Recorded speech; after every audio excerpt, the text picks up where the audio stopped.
Thank you for coming out for Shakespeare in the Grove 2014, Artfarm's production of King Lear.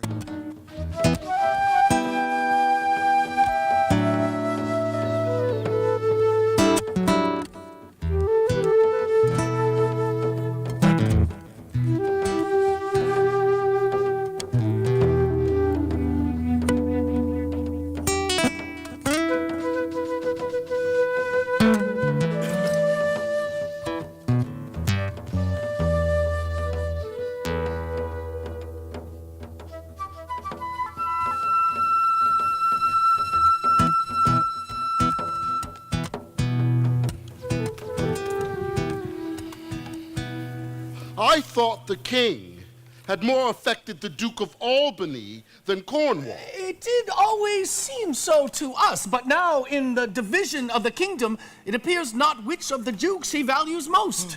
Is not this your son, my lord? His breeding, sir, hath been at my charge. I have so often blushed to acknowledge him that now I am brazen to it. I cannot conceive you. Sir, this young fellow's mother could, whereupon she grew round-wombed, and had, indeed, sir, a son for her cradle as she had a husband for her bed.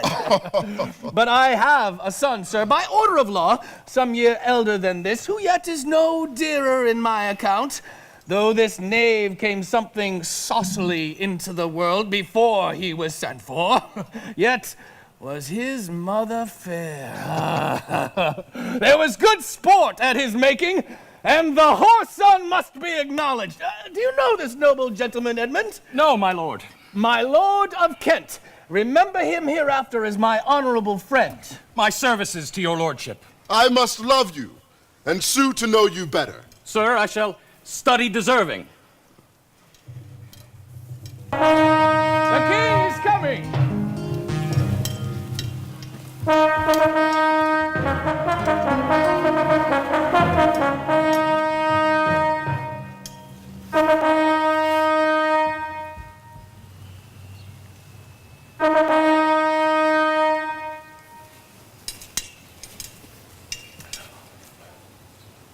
Lord of Gloucester, attend the princes France and Burgundy. I shall, my liege.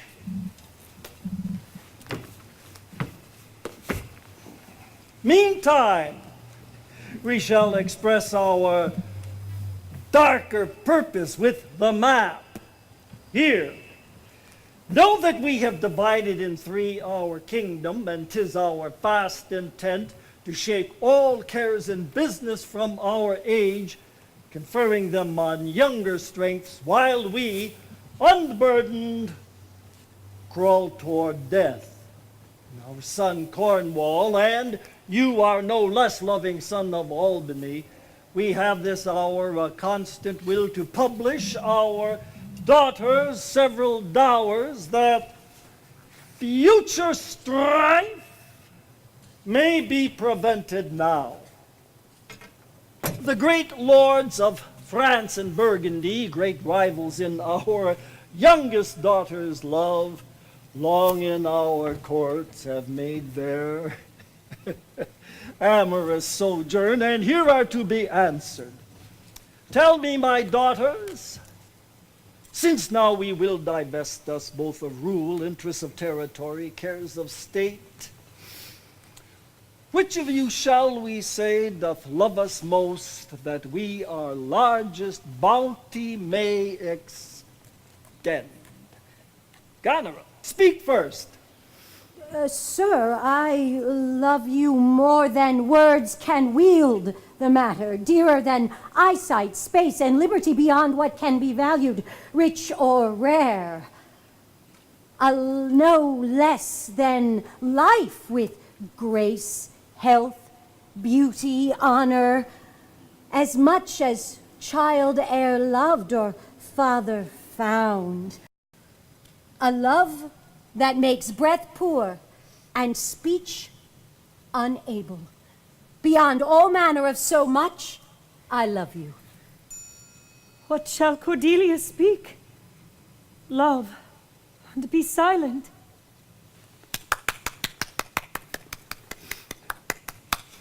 of all these bounds, even from this line to this, we make thee lady. To thine and Albany's issue be this perpetual. Now what says our second daughter, our dearest Regan, wife of Cornwall? Sir, I am made of that self-metal as my sister, and prize me at her worth. In my true heart I find she names the very deed of love, only she comes too short. That I profess myself an enemy to all other joys which the most precious square of sense possesses, and find I am alone felicitate in your dear highness's love. To thee and thine, hereditary ever, remains this ample share of our fair kingdom, no less in space, validity, and pleasure than that conferred on Goneril. And now, our joy, although our last, not least, to whose young love the vines of France and milk of Burgundy strive to be interest. What can you say to draw a third more opulent than your sisters? Speak. Nothing, my lord. Nothing? Nothing. Nothing will come of nothing. Speak again. Unhappy that I am, I cannot heave my heart into my mouth. I love your majesty according to my bond, no more, no less. Oh, how, Cordelia?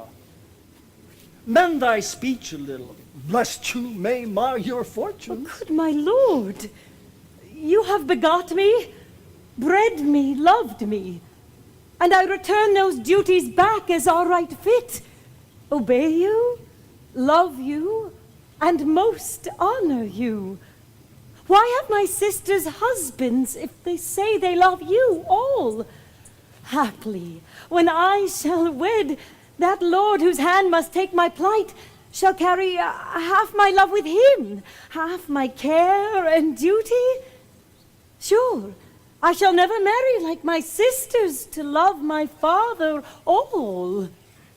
But goes thy heart with this? Ay, my good lord. So young and so untender? So young, my lord, and true. Well, let it be so. Thy truth, then, be thy dower. I here disclaim all my paternal care, propinquity, property of blood, and as a stranger to my heart and me, hold thee from this forever, as thou cease to be my sometime daughter. Good, my liege. Peace, Kent. Come not between the dragon and his wrath. I loved her most, and thought to set my rest on her kind nursery. Hence and avoid my sight. Call France, who stars? Call Burgundy, Cornwall, Albany. With my two daughters' dowers digest this third. Let pride, which she calls plainness, marry her. I do invest you jointly with my power. Ourself by monthly course, with reservation of 100 nights by you to be sustained, shall our abode make with you by due turn. Only we shall retain the name and all the additions to a king, the sway, revenue, execution of the rest. Beloved sons, be yours, which to confirm this part betwixt you. Royal Lear, loved as my father, as my master followed, as my great patron, thought on in my prayers. The bow is bent and drawn, make from the shaft. Let it fall rather, though the fork invade the region of my heart. Be Kent unmannerly when Lear is mad. What wouldst thou do, old man? Thinkest thou that duty shall have dread to speak, when power to flattery bows? Reserve thy state, and in thy best consideration check this hideous rashness.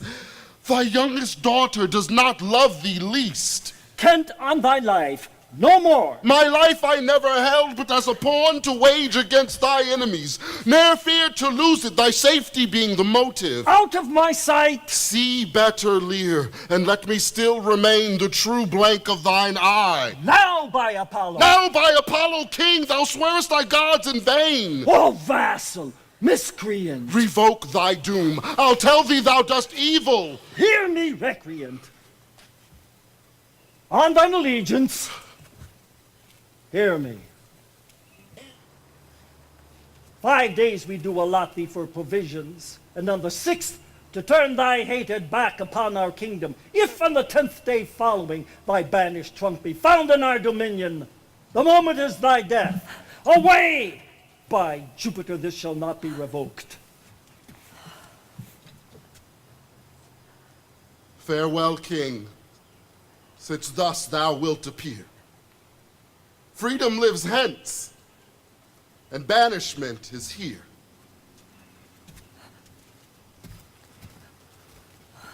The gods to their dear shelter take thee, maid, that justly think'st, and hast most rightly said.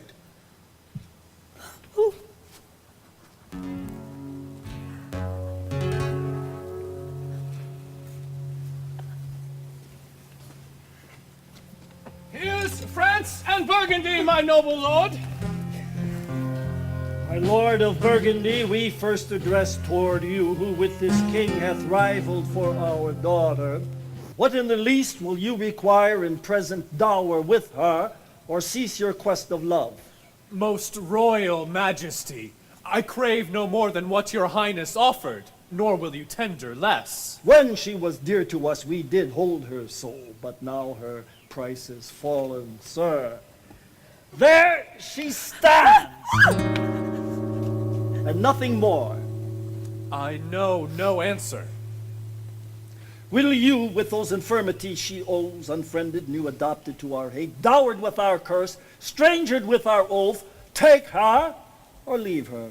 Pardon me, royal sir. Election makes not up on such conditions. Then leave her, sir, for by the powers that made me, I tell thee all her wealth. For you, great king, I would not from your love make such a strait a match you where I hate. Therefore beseech you to avert your liking a more worthier way.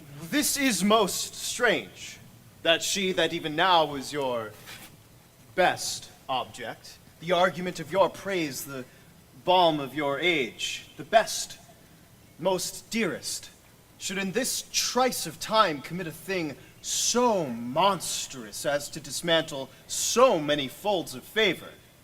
Sure, her offense must be of some unnatural degree. I yet beseech your majesty, if for I want that glib and oily art to speak and purpose not, that you make known it is no vicious blot, murder or foulness, no unchaste action or dishonored step that have deprived me of your grace and favor.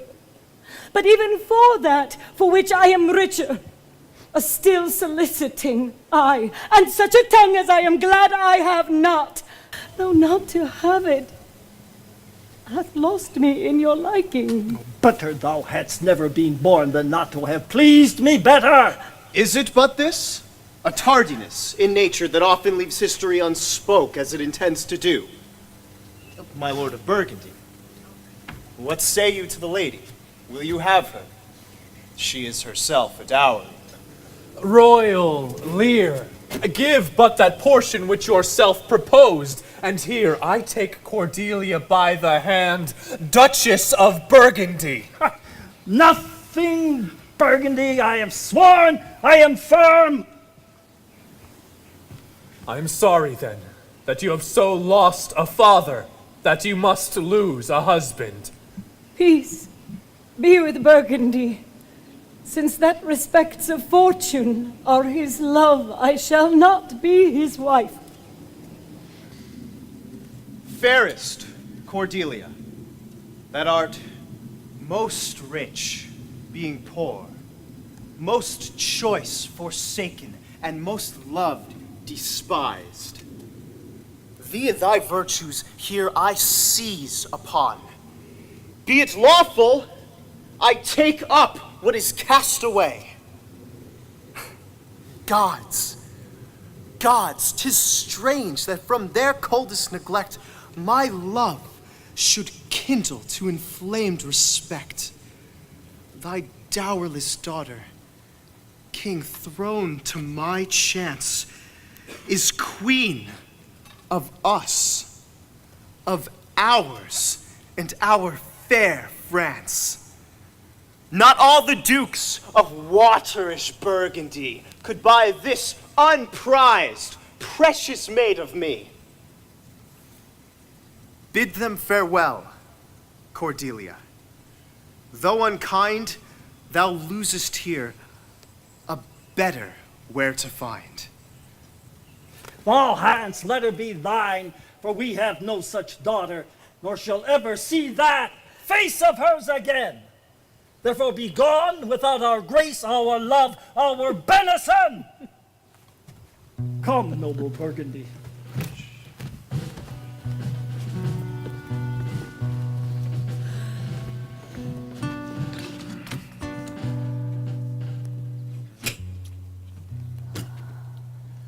Bid farewell to your sisters. The jewels of our father. With washed eyes, Cordelia leaves you. Use well our father. To your professed bosoms I commit him. But yet, alas, stood I within his grace, I would prefer him to a better place. So farewell to you both. Prescribe not us our duties. Let your study be to content your lord, who hath received you at fortune's alms. Come, fair Cordelia.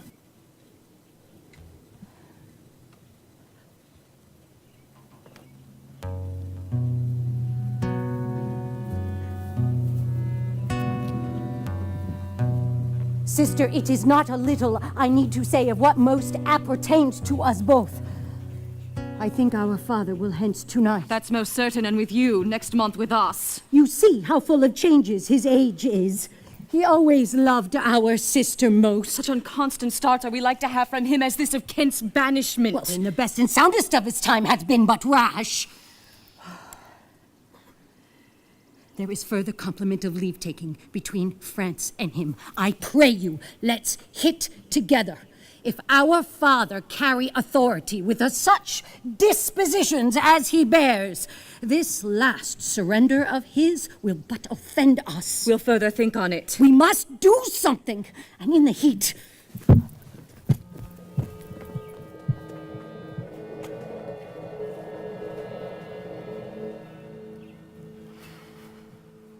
Thou, nature, art my goddess. To thy law my services are bound. Wherefore should I stand in the plague of custom, and permit the curiosity of nations to deprive me, for that I am some 12 or 14 moonshines lag of a brother? Why bastard? Wherefore base? When my dimensions are as well compact, my mind as generous, and my shape as true as honest madam's issue. Why brand they us with base? With baseness, bastardy, base, who in the lusty stealth of nature take more composition and fierce quality than doth within a dull, stale, tired bed go to the creating a whole tribe of fops got tween asleep and wake. Well then, legitimate Edgar, I must have your land. Our father's love is to the bastard Edmund as to the legitimate, fine word, legitimate. Well, my legitimate, if this letter speed and my invention thrive, Edmund the base shall top the legitimate. I grow, I prosper. Now, gods, stand up for bastards. Hate banished thus, and France in color parted, and the king gone tonight. Edmund, how now, what news? So please your lordship, none. Why so earnestly seek you to put up that letter? I know no news, my lord. What paper were you reading? Nothing, my lord. No? What needed then that terrible dispatch of it into your pocket? Let's see, come, if it be nothing, I shall not need spectacles. I beseech you, sir, pardon me. It is a letter from my brother that I have not all o'erread, and for so much as I have perused, I find it not fit for your o'erlooking. Give me the letter, sir. I shall offend either to detain or give it. The contents, as in part I understand them, are to blame. Let's see. I hope for my brother's justification he wrote this but as an essay or test of my virtue.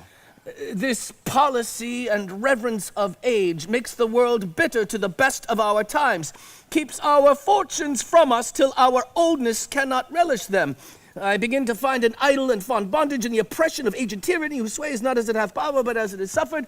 Come to me that of this I may speak more. If our father would sleep till I waked him, you should have his revenue forever and live the beloved of your brother. Edgar. Conspiracy? Sleep till I waked him, you should enjoy half his revenue? My son, Edgar? Had he a hand to write this, a heart and brain to breed it? When came this to you? Who brought it? It was not brought me, my lord. There's the cunning of it. I found it thrown in at the casement of my closet. You know the character to be your brother's? If the matter were good, my lord, I durst swear it were his, but in respect of that I would fain think it were not. It is his! It is his hand, my lord, but I hope his heart is not in the contents. Had he never heretofore sounded you in this business? Never, my lord. But I have heard him oft maintain it to be fit that sons at a perfect age and fathers declining, the father should be as ward to the son, and the son manage his revenue. Oh, villain! Villain! His very opinion in the letter! Abhorrent villain! Unnatural, detested, brutish villain! To his father, that so tenderly and entirely loves him, abominable villain! These late eclipses of the sun and moon portend us no good. Love cools, friendship falls off, brothers divide, in cities and countries discord. Their son against father? We have seen the best of our time. Find out this villain, Edmund, it shall lose thee nothing. I will seek him, sir, presently. Convey the business as I shall find means, and acquaint you with all. And the noble and true-hearted Kent banished his offense, honesty. Oh, 'tis strange. This is the excellent foppery of the world, that when we are sick in fortune, often the surfeits of our own behavior, we make guilty of our disasters the sun, the moon, and the stars, as if we were villains by necessity, fools by heavenly compulsion. My father compounded with my mother under the dragon's tail, and my nativity was under Ursa Major, so that it follows I am rough and lecherous.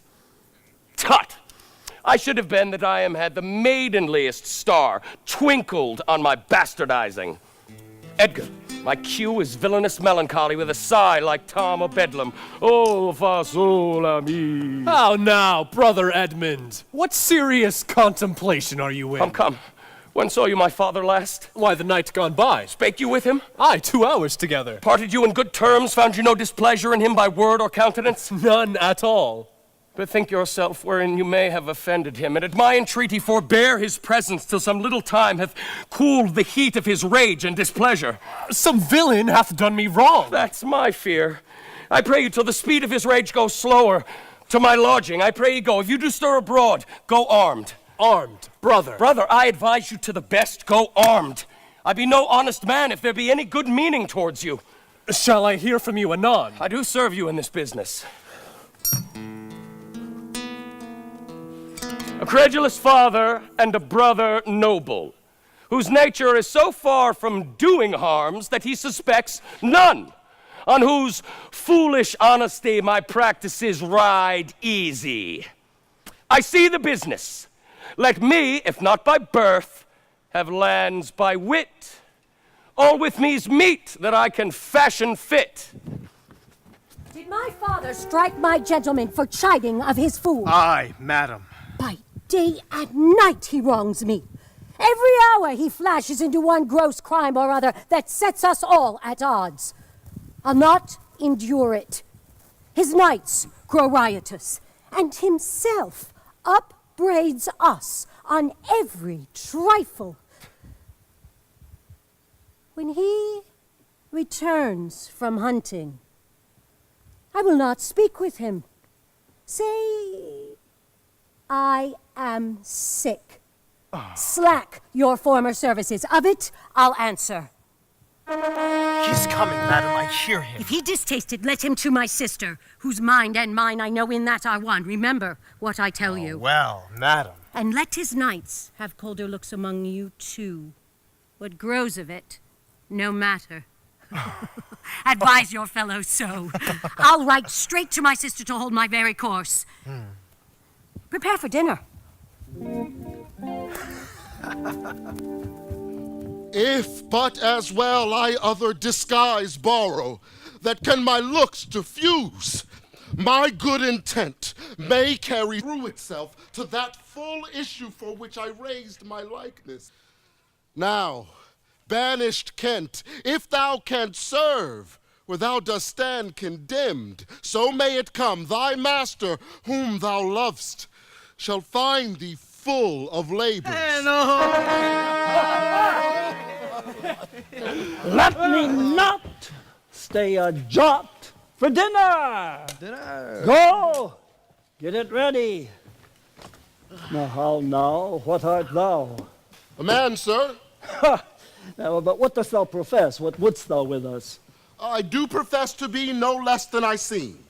To serve him truly that will put me in trust, to love him that is honest, to converse with him that is wise and says little, to fear judgment, to fight when I cannot choose, and to eat no fish. But what art thou? A very honest-hearted fellow, and as poor as the king. Well, if thou be as poor for a subject as he is for a king, thou art poor enough. But what wouldst thou? Service. Who wouldst thou serve? You?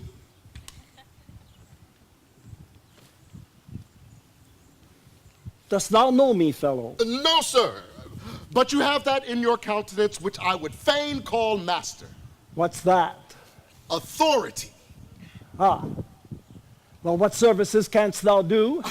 I can keep honest counsel. Ride, run, mar a curious tale in telling it, and deliver a plain message bluntly. That which ordinary men are fit for, I am qualified in, and the best of me is diligence. And how old are you, Diligence? Not so young, sir, to love a woman for singing, nor too old to dote on her for anything. I have years on my back, 48. So, follow me, thou shalt serve me. Now, if I like thee no better after dinner, I will not part with thee yet. Oh, dinner, hold dinner! Dinner! Knave, my fool! Oh, you, Sarah, you, where's my daughter? So please you. What says the fellow there? Call the clotpole back. But where's my fool? Ho! I think the world's asleep. How now? Where's that mongrel? He says, my lord, your daughter is not well. Why came not the slave back to me when I called him? Sir, he answered me in the roundest manner. He would not. He would not. My lord, I know not what the matter is, but there's a great abatement of kindness appears in the general dependence. and also in your daughter. Ah! Sayest thou so? I beseech you, pardon me, my lord. But I have perceived a most faint neglect of late. I'll look further into that. But where's my fool? I've not seen him this 2 days. Well, since my young lady's going into France, the fool hath much pined away. No more of that. I have noted it well. Go you and tell my daughter I would speak with her. Call hither my fool. Oh, you, sir. You. Come you hither, sir. Who am I, sir? My lady's father. My lady's father, my lord's knave, you horse and dog. You slave, you cur. I am none of these, my lord. I beseech your pardon. Do you bandy looks with me, you rascal? I will not be struck, my lord! Nor tripped neither. You base football player. I thank thee, fellow, thou servest me, and I love thee. And now, my friendly knave, here's earnest of thy service. Let me hire him too. Here's my coxcomb. How now, my pretty knave, how dost thou, boy? Sarah, you were best take my coxcomb. Why, fool? Why, for taking one's part that's out of favor. Thou'lt catch cold shortly. There! Take my coxcomb! Why, this fellow was banished 2 one's daughters, and did the 3rd a blessing against his will. If thou follow him, thou must needs wear my coxcomb. How now, nuncle? Would I had 2 coxcombs and 2 daughters! Why, my boy? If I gave them all my living, I'd keep my coxcombs for myself. There's mine, beg another of thy daughters. Take each another whip. Oh, truth's a dog, must to kennel. He must be whipped out when Lady the Bratch may stand by the fire and stink. Sarah, I'll teach thee a speech. Do, lad, do. Have more than thou showest. Speak less than thou knowest. Lend less than thou owest. Ride more than thou goest. Set less than thou trowest. Learn more than thou trowest. Leave thy drink and thy whore, and keep and adore, and thou shalt have more than 2/10 to a score. This is nothing, fool. Then 'tis like the breath of an unfeed lawyer. You gave me nothing for it. Can you make no use of nothing, nuncle? Why, no, lad. Nothing can be made out of nothing. Prithee, tell him so much the rent of his land comes to. He'll not believe a fool. A bitter fool. Dost thou know the difference, my boy, between a bitter fool and a sweet fool? No, lad, teach me. That lord that counseled thee to give away thy land, come, place him here by me. What do thou for him stand, huh? The sweet and bitter fool will presently appear. The one in motley here, the other found out there. Dost thou call me fool, boy? All thy other titles thou hast given away. That thou wast born with. This is not altogether fool, my lord. Me an egg, nuncle, and I'll give thee 2 crowns. What 2 crowns shall they be, boy? Why, after I have cut the egg in the middle and eat up the meat, the 2 crowns of the egg, thou clovest thy crown in the middle and gavest away both parts. Thou hadst little wit in thy bald crown when thou gavest thy golden one away. If I speak like myself in this, let him be whipped that first finds it so.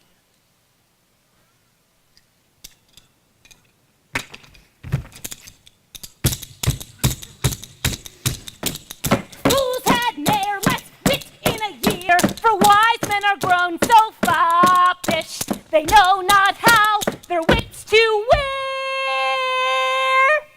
Their manners are so apish. When wast thou wont to be so full of song, Sirrah? I have used it, nuncle, ever since thou madest thy daughters thy mothers. For when thou gavest them the rod, and putst down thine own breeches, what? Prithee, nuncle, keep a schoolmaster that can teach thy fool to lie. I would fain learn to lie. When thou liest, Sirrah, will have thee whipped. I marvel what kin thou and thy daughters are. They'll have me whipped for speaking true, thou'lt have me whipped for lying, and sometimes I am whipped for holding my peace. I had rather be any kind of thing than a fool. And yet, I would not be thee, nuncle.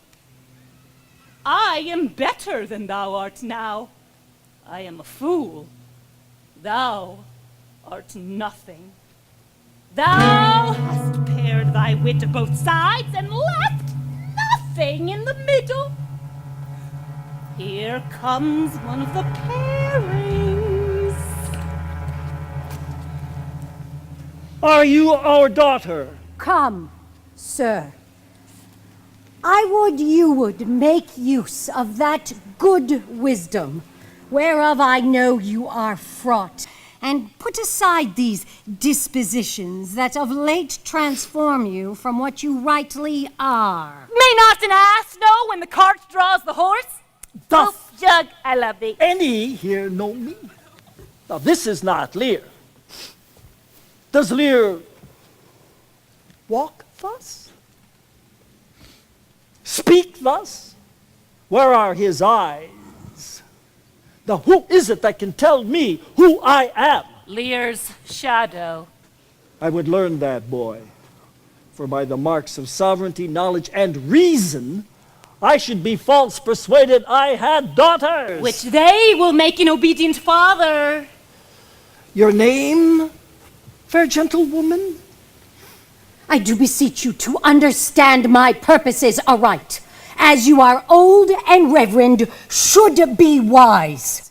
Here, do you keep 100 knights and squires, men so disordered, so debauched and bold, that this, our court, infected with their manners, shows like a riotous inn.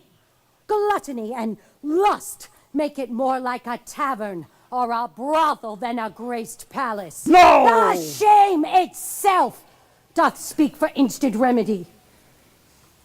Be then desired by her, that else will take the thing she begs, a little to disquantity your train, and the remainder that shall still depend to be such men as may besort your age, and know themselves, and you.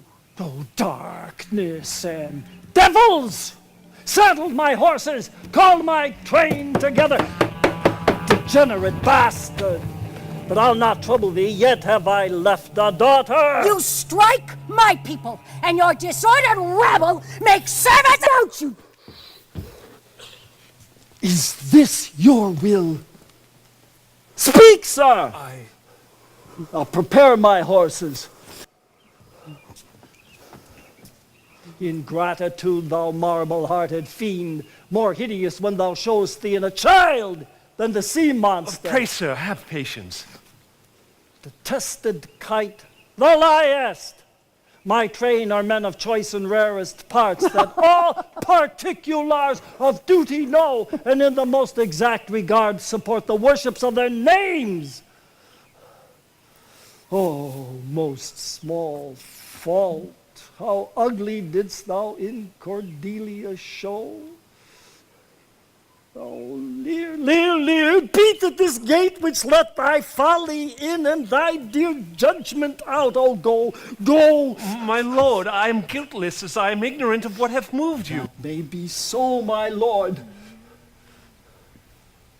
Here, nature, here.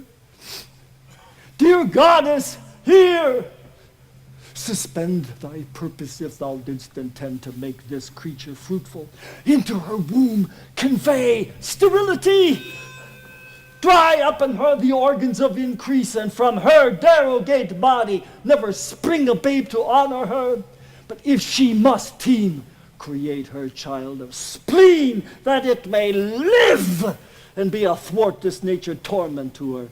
Let it stamp wrinkles in her brow of youth, with cadent tears fret channels in her cheeks, turn all her mother's pains and benefits to laughter and contempt, that she may feel how sharper than a serpent's tooth it is to have a thankless child.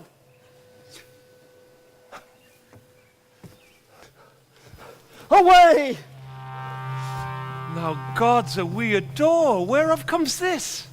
Never afflict yourself to know the cause, but let his disposition have that scope that old age gives it. What? 50 of my followers at a clap. What's the matter, sir? Within a fortnight. I'll tell thee what's the matter. I am ashamed that she has power to shake my manhood thus. That these hot tears which break from me perforce should make thee worth them.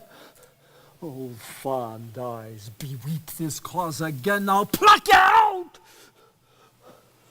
Oh, yea, is it come to this? Well, let it be so. Yet have I another daughter who I am sure is kind and comfortable when she shall hear this of thee. With her nails she'll flay that wolfish visage. Thou shalt find I have resumed the shape which thou dost think I have cast off forever. Thou shalt. I warrant thee.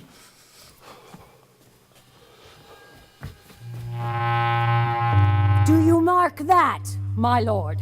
I cannot be so partial, Goneril, to the great love I bear you. I pray you content. What, Oswald? Ho, you, sir, more knave than fool, after your master. None go Lear, tarry, and take the fool with thee.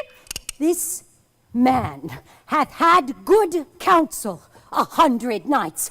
Oswald, I say! What, oh, Oswald, have you writ that letter to my sister? Aye, madam.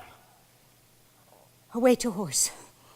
Inform her full of my particular fear, and thereto add such reasons of your own as may compact it more. Get you gone, and hasten your return. Goneril. No. No, my lord. This milky gentleness and course of yours. You are much more attasked for want of wisdom than praised for harmful mildness. How far your eyes can pierce, I cannot tell. Striving to better off we mar what's well. Nay. Well. The event. Go you before to Cornwall with these letters. Inform my daughter Regan. If your diligence be not speedy, I shall be there afore you. I will not sleep, my lord, till I have delivered your letters. If a man's brains were in teals, were it not in danger of chilblains? Aye, my boy. Then I prithee, be merry, Thy wit shall ne'er go slipshod. Ha. Shalt see! Thy other daughter will use thee kindly, though she's as like this as a crab's to an apple, yet I can tell what I can tell. Now what canst tell, my boy? She'll taste as like this as a crab does to a crab. one's nose stands in the miller's face? No. Why, to keep one's eyes on either side's nose, that what a man cannot smell out, he may spy into. I did her wrong. Thou canst tell how an oyster makes its shell? No. Nor I neither. But I can tell why a snail has a house. Oh, why?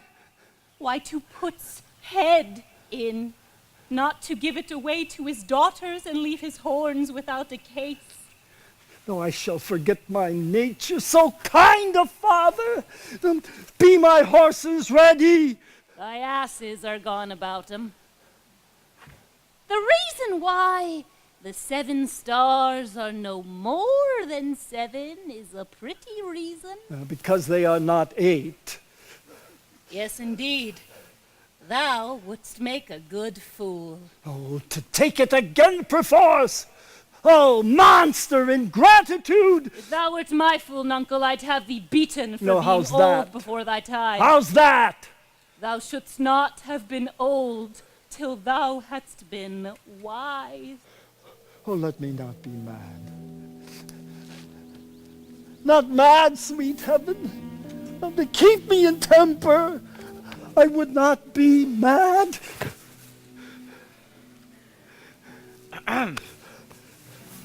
Now, are my horses ready? Ready, my lord? Come.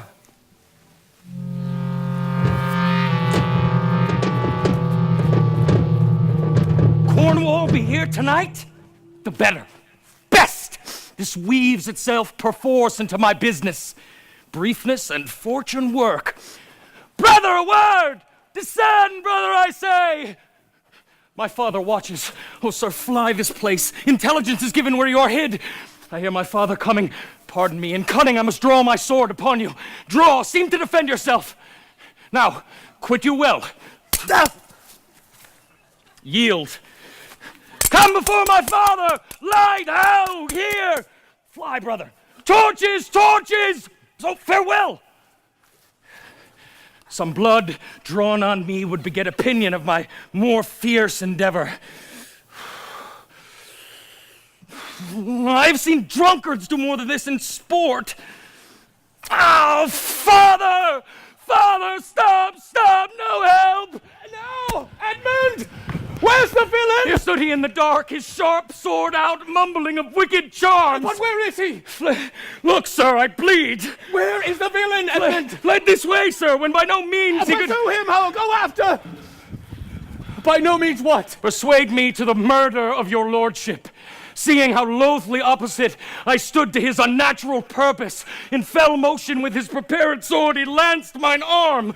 But when he saw my best alarm spirits, full suddenly he fled. Oh, let him fly far! Not in this land shall he remain uncaught!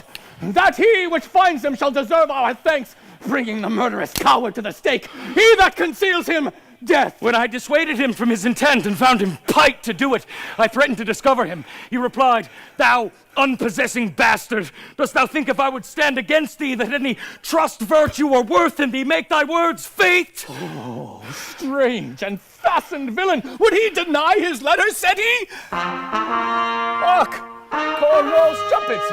I know not why he comes. All ports I'll bar! The villain shall not scape! And of my land, loyal and natural boy, I'll work the means to make thee capable. How now, my noble friend? Since I came hither, which I can call but now, I've heard strange news. If it be true, all vengeance comes too short, which can pursue the offender. How dost, my lord? Oh, madam, my old heart is cracked. It's cracked. What? Did my father's godson seek your life?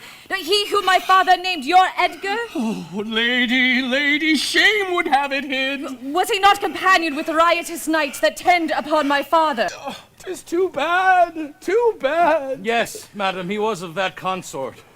No marvel, then, though he be ill affected. 'Tis they have put him on the old man's death to have the expense and waste of his revenues.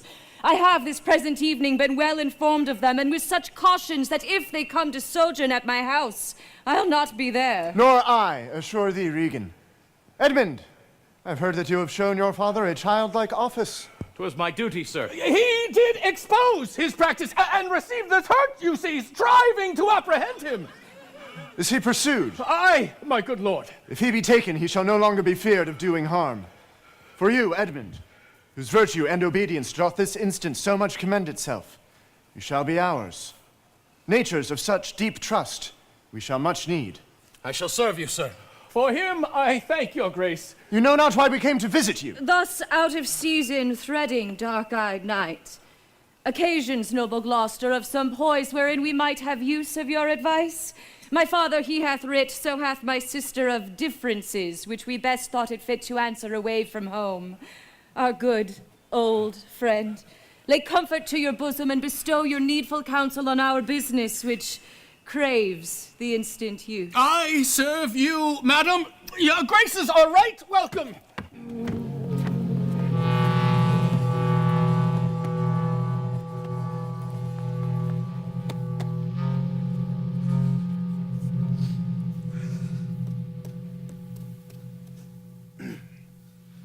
Good dawning to thee, friend.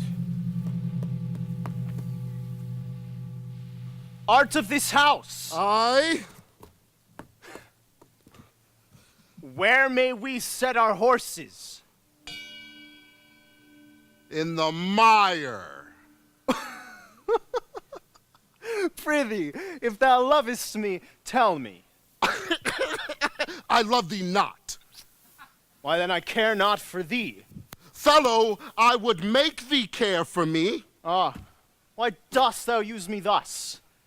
I know thee not. Fellow, I know thee. Oh, and what dost thou know me for?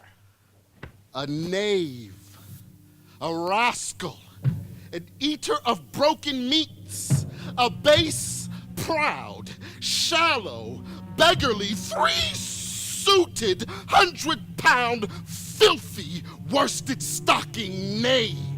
A lily-livered, action-taking knave.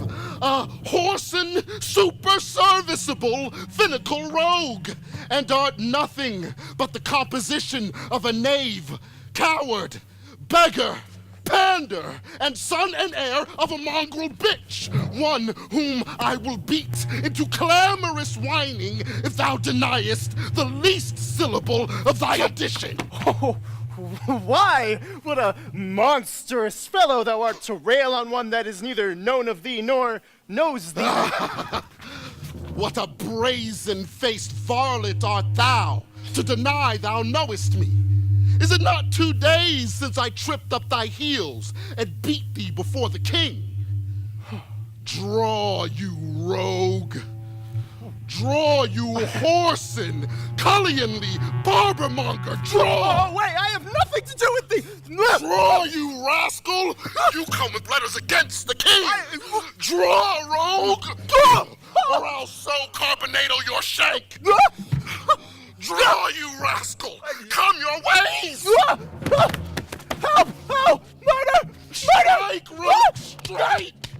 Strike! Help! Stand, rogue, stand! You neat slave, strike! Help! Help! Murder! Murder! Arms! What's the matter? Keep peace upon your lives! He dies that strikes again! What is the matter? The messengers from our sister and the king. What is the difference between you? Speak! This ancient ruffian, sir, whose life I spared at suit of his gray beard. Oh, thou whoreson Zed! Thou unnecessary letter! My lord, if you will give me leave, I will tread this unbolted villain into the mortar. Spare my gray beard, you wagtail! Peace, Sarah! You beastly knave, know you no reverence? Aye, sir, but anger hath a privilege. Why art thou angry? Such a slave should wear a weapon that wears no honor. No contraries hold more antipathy than I and such a knave. Why dost thou call him a knave? What's his offense? His countenance likes me not. Ah, no more perchance does mine, nor his nor hers. Sir, 'tis my occupation to be plain.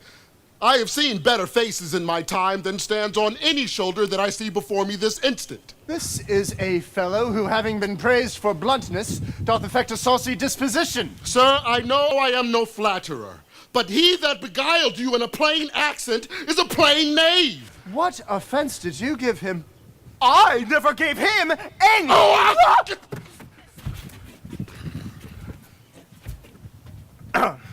It pleased the king his master very late to strike at me.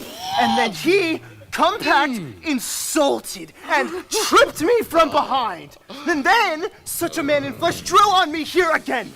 A plague upon your epileptic visage! Fetch forth the stocks, you stubborn ancient knave, you reverend braggart, we'll teach you! Sir, I am too old to learn. Call not your stocks for me, I serve the king, on whose employment I was sent to you.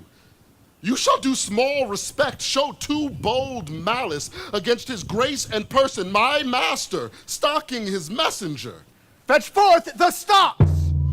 As I have life and honor, there shall he sit till noon. Till noon, till night, my lord, and all night too. Madam, were I your father's dog, you should not use me so. Sir, being his knave, I will. This is a fellow of the self-same color our sister told us of.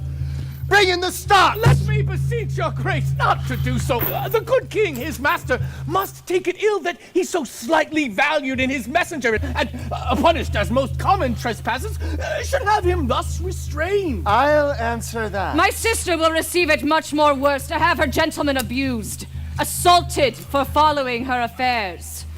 Put in his leg. Come, my good lord, away.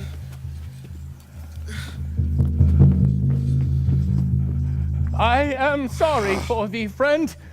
'Tis the Duke's pleasure, whose disposition all the world well knows will not be rubbed nor stopped. I'll entreat for thee. Pray, sir, do not. I have watched and traveled hard. Sometime I'll sleep out, the rest I'll whistle. God give you good morrow. The Duke's to blame in this, 'twill be ill taken.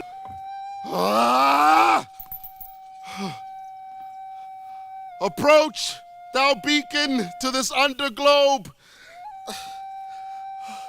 that by thy comfortable beams I might peruse this letter.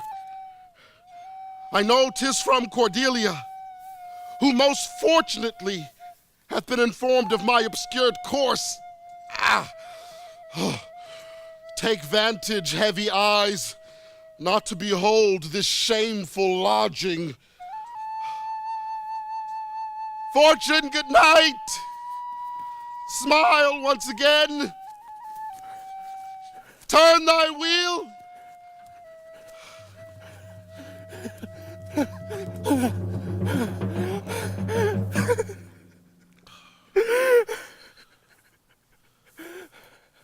I heard myself proclaimed, and by the happy hollow of a tree escaped the hunt. No port is free, no place that guard and most unusual vigilance does not attend my taking.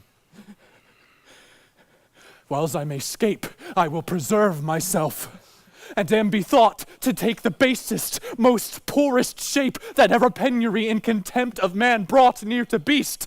My face I'll grime with filth, blanket my loins, elf all my hairs in knots, and with presented nakedness outface the winds and persecutions of the sky. The country gives me proof and precedent of bedlam beggars who with roaring voices strike in their numbed and mortified bare arms, pins, wooden pricks, nails, sprigs of rosemary, and with this horrible object from low farms, poor pelting villages, sheepcotes and mills, sometimes with lunatic bands, sometimes with prayers, enforce their charity. Poor Turlicod. Poor Tom. That's something yet. Edgar, I nothing am.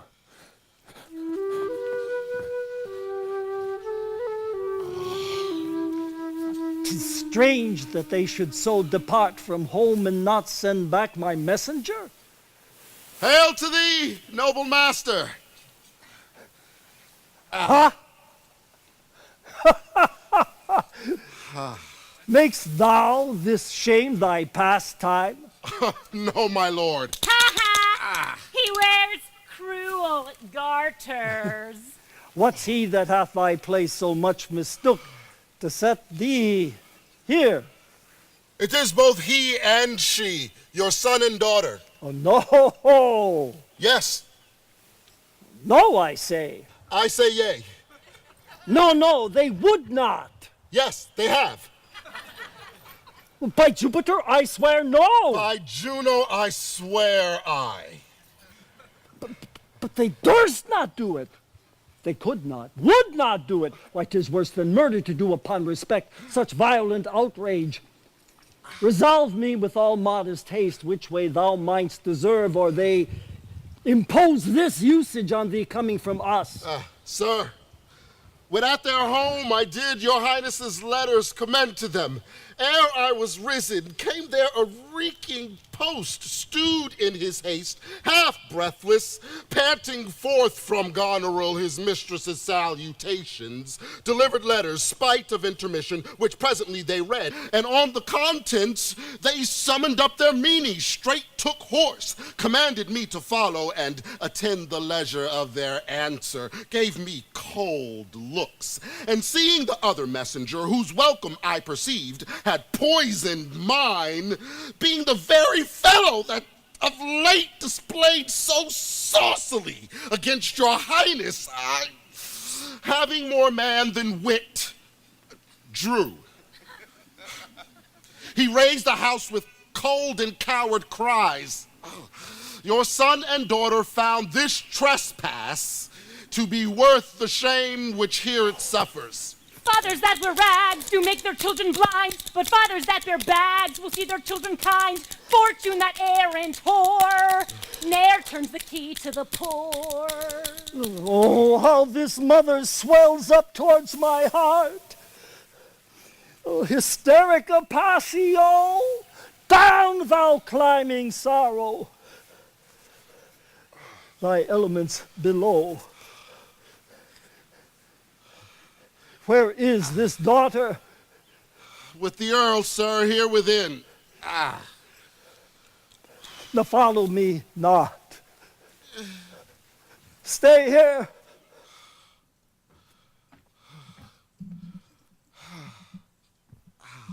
Made you no more offense but what you speak of? No. How comes it the king travels with so small a train? And thou hadst been set in the stocks for that question, thou hadst well deserved it. Why, fool? Let go thy hold when a great wheel runs down a hill, lest it break thy neck with following it. But the great one that goes up the hill, let him draw thee after. When a wise man gives thee better counsel, give me mine again. Where learned you this, fool? Not in the stocks, fool. Deny to speak with me? They are sick, they are weary, they have traveled all the night. Near fetches. Nay, fetch me a better answer. My dear lord, you know the fiery quality of the Duke, how unremovable and fixed he is. Oh, vengeance, plagues, death, confusion, fiery, what quality? Like Gloucester, I'd speak with the Duke of Cornwall and his wife. Well, my good lord, I have informed them so. Informed them? Dost thou understand me, man? Aye, my good lord. The king would speak with Cornwall. The dear father would with his daughter speak, command services. Are they informed of this? Oh, my breath and blood. Fiery, Duke. Well, tell the hot Duke that Lear... But no, not yet. Maybe he is not well. Infirmity doth still neglect all cause. we are not then ourselves.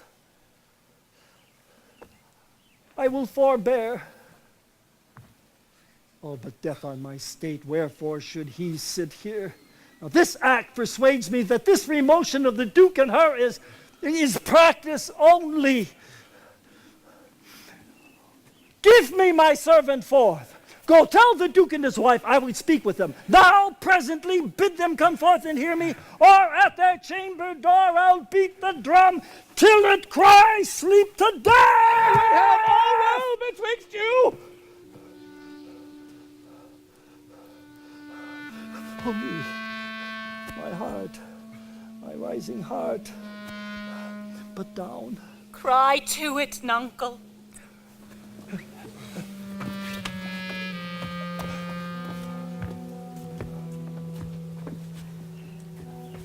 Good morrow to you both. Hail to your grace. I am glad to see your highness. Regan, I think you are.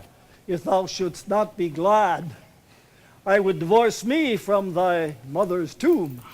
Oh, beloved Regan, thy sister's naught. Oh, Regan, she hath tied sharp-toothed unkindness like a vulture here. I could scarce speak to thee. Thou'dst not believe with how depraved a quality. Oh, Regan. I pray you, sir, take patience. I believe you less know how to value her desert than she to scant her duty. Say, how is this? I cannot think my sister in the least would fail her obligation.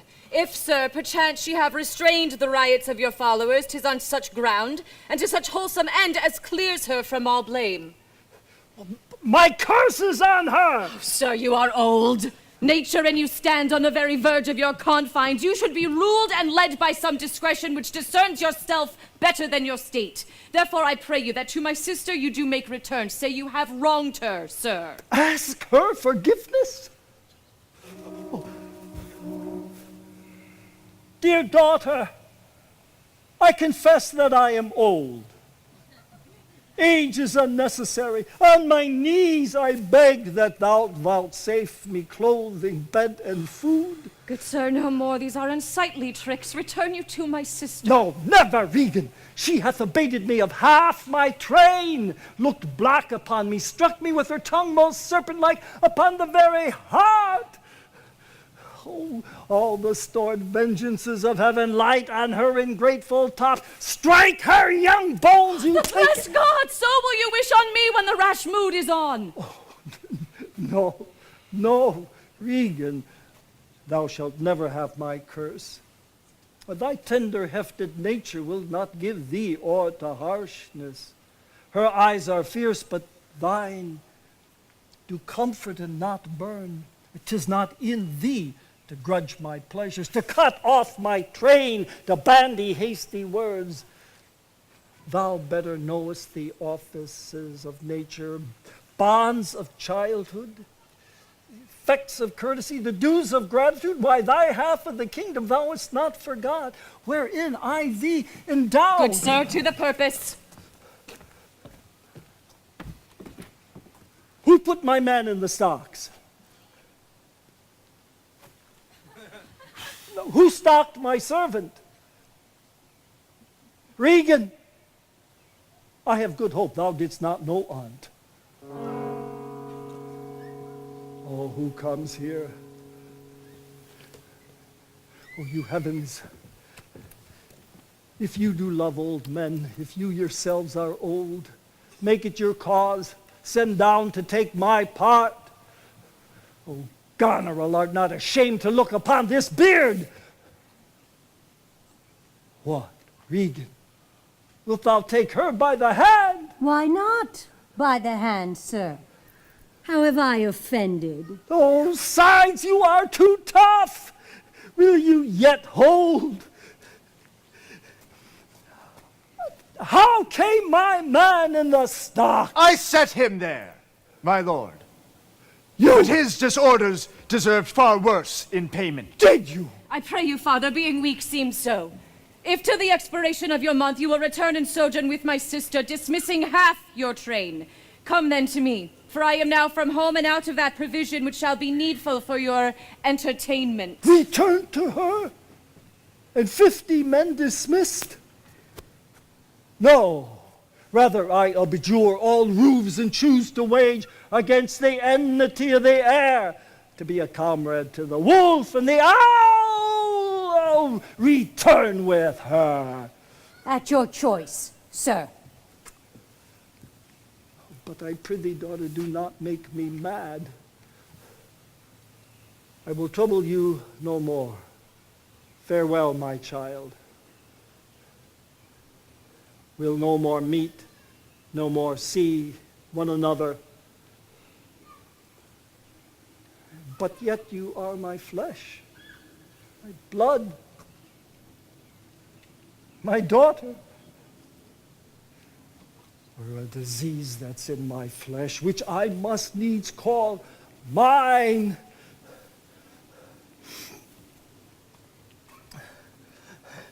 Which I must needs call mine. But I'll not chide thee. I can be patient. I can stay with Regan.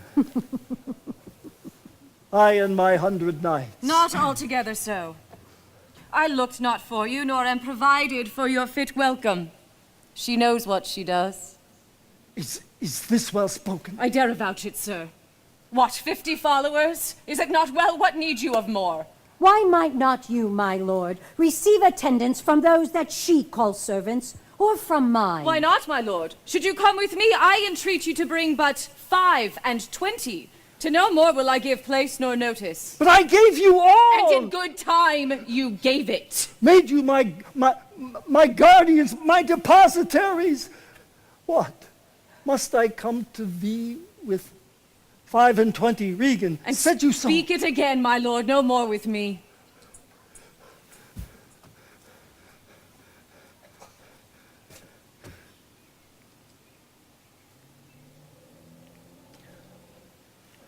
I'll go with thee, Goneril. Thy 50 yet doth double 5 and 20, and thou art twice her love. Hear me, my lord. What need you 5 and 20? 10 or 5? What need 1? Oh, reason not the need. Our basest beggars are... Oh, ye heavens, give me that patience. Patience I need. You see me here, you gods, a poor old man, as full of grief as age, wretched in both. If it be you that stir these daughters' hearts against their father, fool me not so much to bear it tamely. Touch me with noble anger, and let not women's weapons water drop stain these man's cheeks. No, you unnatural hags, I will have such revenges on you both that all the world shall. I will do such things. What they are yet I know not, but they shall be the terrors of the earth. You think I'll weep? No, I'll not weep. I have full cause of weeping. But this heart shall break into 100,000 flaws, or I'll weep. Oh, fool, fool, oh, fool, oh, fool, I shall go mad. Oh, fool, I shall go mad. I shall go mad. Oh, fool, I shall go mad. Let's withdraw. It will be a storm. The house is little. The old man and his people cannot be well bestowed. 'Tis his own blame hath put himself from rest, and must needs taste his folly. For his particular, I'll receive him gladly, but not one follower. So am I purposed. Where is my Lord of Gloucester? Follow the old man forth. He is returned. The king is in high rage. Whither is he going? He calls the horse, but will I know not whither. It's best you give him way. He leads himself. My lord, entreat him by no means to stay. Alack, the night comes on, and the bleak winds do sorely ruffle. For many miles about there's scarce a bush. Sir, To willful men, the injuries that they themselves procure must be their schoolmasters. Shut up your doors. Shut up your doors! My lord, it's a wild night. My Regan counsels well. Come out of the storm!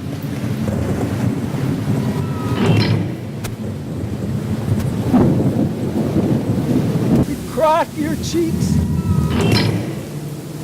Rage.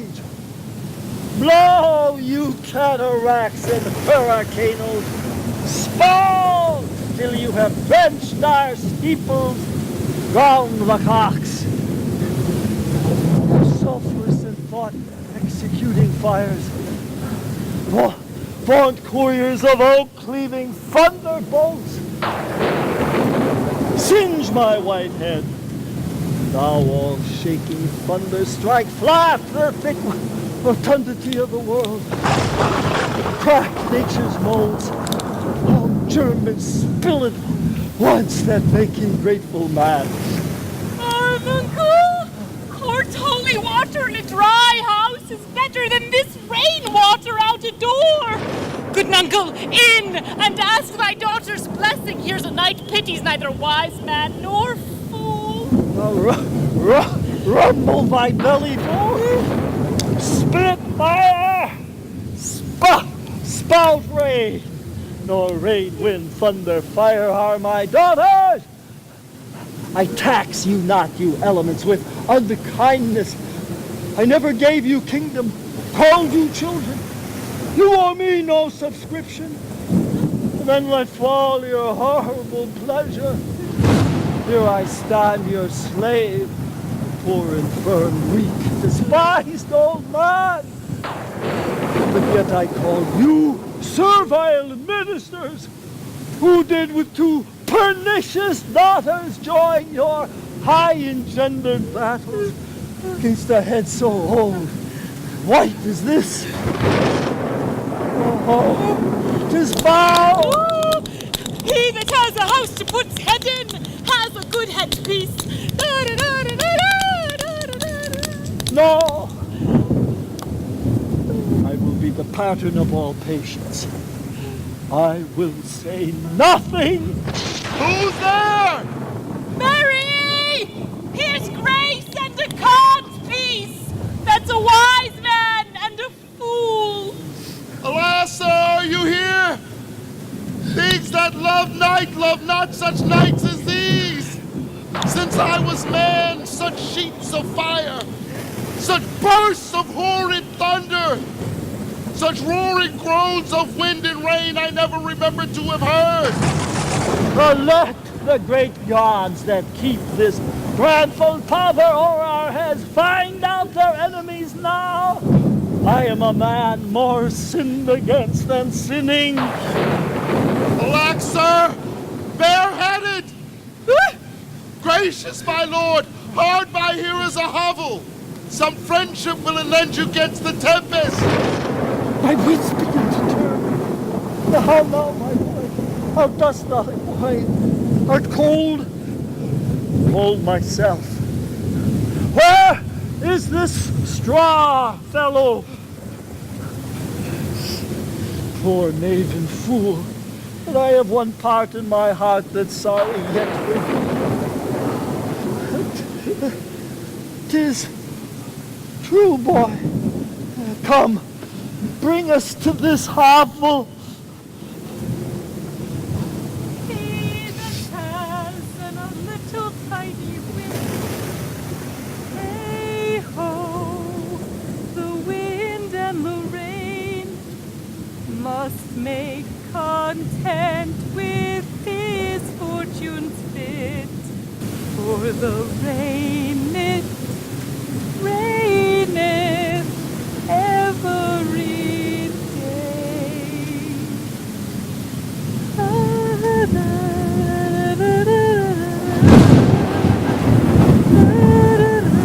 Alack, alack, Edmund, I like not this unnatural dealing. When I desire their leave, that I might pity him, they took from me the use of mine own house, charged me on pain of their perpetual displeasure, neither to speak of him, entreat for him, nor any way sustain him. Most savage and unnatural. Oh, go to. Say you nothing. There is a division betwixt the Dukes Albany and Cornwall, and a worse matter than that. I have received a letter this night.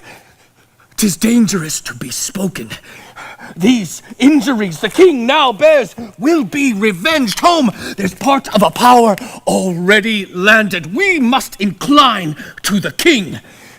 I will seek him and privily relieve him. Go you and maintain talk with the Duke, that my charity be not of him perceived. If he ask for me, I am ill and gone to bed, though I die for it, as no less is threatened me.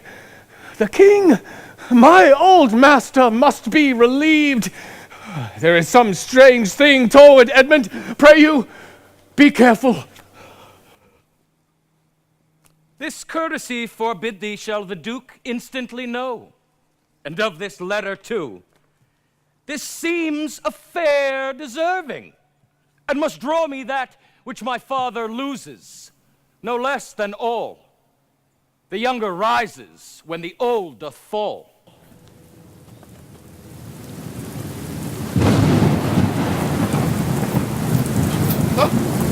Here it is, my lord! Good my lord, enter here! The tyranny of the open night is too rough for nature to endure! Lord, let me alone! Good my lord, enter here!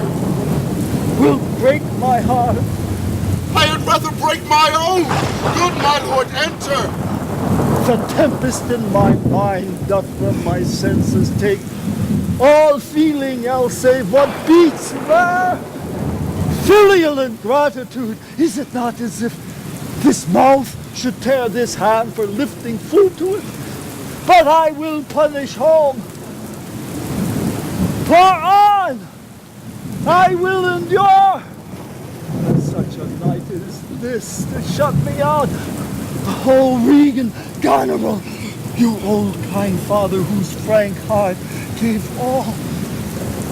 No, that way madness lies. Let me shun that. No more of that. Good my lord, enter here. This tempest in my mind doth from my senses take all feeling else save what beats there. But prithee, get in thyself. Nay, lad, get thee in. In, boy. Go first. I'll pray, then I'll sleep.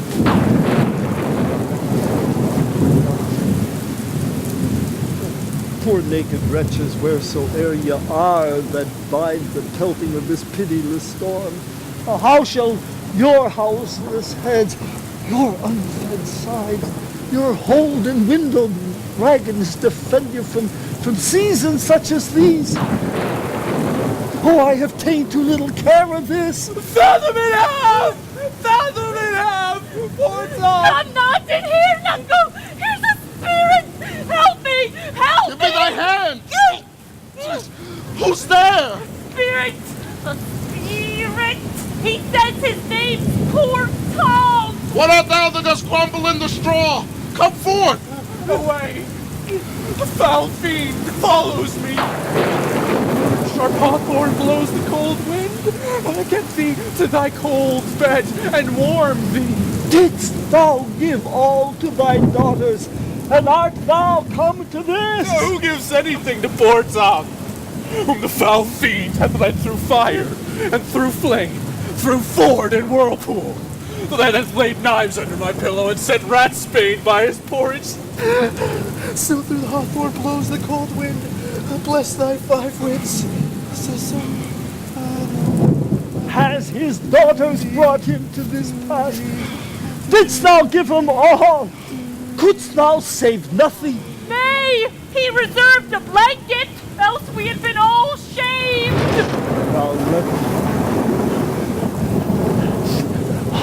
Oh, the starred curses and vengeances have been light on thy ungrateful daughters. He hath no daughters, sir! Oh, death, traitor! Nothing could have subdued nature to such aloneness. but his unkind daughters. This cold night will turn us all to fools and madmen. Foul fiend, times are cold. But what hast thou been? A serving man, proud of heart and mind, that curled my hair, wore gloves in my cap, and served the lust of my mistress' heart, and did the deed of darkness with her. One that swore as many oaths as I spake words, and broke them in the sweet face of heaven. That slept in the contriving of lust, and waked to do it. Wine loved I dearly, dice dearly, and in women out paramored the Turk.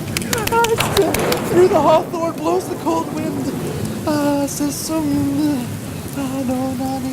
Why, thou wert better in thy grave than to answer with thy uncovered body this extremity of the skies. Now is man no more than this? Thou art the thing itself. Unaccommodated man is no more but such a poor, bare-forked animal as thou art. Off, you lendings, come! Unbutton here! Prithee, uncle, be contented! 'Tis a naughty night you swim in! Look, here comes a walking fire. This is the foul fiend Liberty Gibbet. He hurts the poor creatures of the earth. Aright thee, witch! Aright thee! How fares your grace? No, what's he? Who's there? What is you see? What are you there? Your name? The poor Tom that eats the swimming frog, the toad, the tadpole, the walnut, and the water, and sometimes in the fury of his heart, when the foul fiend rages, eats cow dung for salads. What? Have your grace no better company? Go in with me! My duty cannot suffer to obey in all your daughter's hard commands, though their injunction be to bar my doors and let this tyrannous night lay hold upon you. Yet have I ventured to come seek you out and bring you where both fire and food is ready. Now first let me talk with this philosopher. What is the cause of thunder? Good my lord, take his offer. Go into the house. I will talk a word with this same learned scholar. Now, what is thy study? Oh, to prevent the fiend and to kill vermin. No, let me ask you one word in private. Good my lord, importune him once more. His wits begin to unsettle. Canst thou blame him? His daughters seek his death. Ah, that good Kent. He said it would be thus. Poor, banished man. Thou sayest the king grows mad. I'll tell thee, friend, I am almost mad myself. I had a son, now outlawed from my blood. He sought my life. But lately, very late, I loved him, friend. No father his son dearer. True to tell thee, the grief hath traced my wits. What a night's this! I do beseech your grace! Oh, cry you mercy, sir! Noble philosopher, your company... fellow there! Into the hovel! Oh, Get come, thee warm! Let's in all! With way, him! my lord! With him! This way! I will keep still with my philosopher! Good my lord, soothe him. Let him take the fellow. Take him, you on! Come, Sirrah, go along with us. Oh, come, good Athenian. Come, good Athenian. The blood of a British man. Come, good Athenian. No words! I smell the blood. No words! British man. Hush! Fire, foe, and foe. I smell. I will have my revenge ere I depart his house. This is the letter he spoke of, which approves him an intelligent party to the advantages of France. Oh, heavens, that this treason were not, or not I, the detector. Go with me to the Duchess. If the matter of this paper be certain, you have mighty business in hand. True or false, it hath made thee Earl of Gloucester. Seek out where thy father is, that he may be ready for our apprehension. If I find him comforting the king, it will stuff his suspicion more fully. I will persevere in my course of loyalty, though the conflict be sore between that and my blood. We will lay trust upon you, and you shall find a dearer father in our love. Here's better than the open air. I take it thankfully. I will piece out the comfort with what addition I can. I will not be long from you. All the power of his wit have given way to his impatience. The gods reward your kindness. Prithee, nuncle, tell me whether a madman be a gentleman or a yeoman. A king. A king. No, he's a madman that has a gentleman to his son. For he's a mad yeoman that sees his son a gentleman before him. Valfine bites my back. Never trust in the tameness of a wolf, a boy's love, or a whore's oath. It shall be done. I will arraign them straight. Come sit you here, most learned justicer. Thou, sage sir, sit here. Oh, you she-foxes, now! See where she stands and stares. How do you, sir? Will you lie down and rest? No, I'll see their trial first. Bring in the evidence. Thou robed man of justice, take thy place. Thou his yokefellow in equity, bench by his side. And you are of the commission. Sit you too. Let us deal justly. Purr, the cat is gray. Arraign her first. 'Tis Goneril, I here take my oath before this honorable assembly, did kick the king, her poor father. Prithee, mistress, come hither. Is your name Goneril? Ah, she cannot deny it. Cry you mercy! I took you for a joint stool. Oh, and there's Regan, whose warped looks proclaim what store her heart is set on. Stop her! Stop her! Arms! Arms! Sword! Fire! Corruption in the place!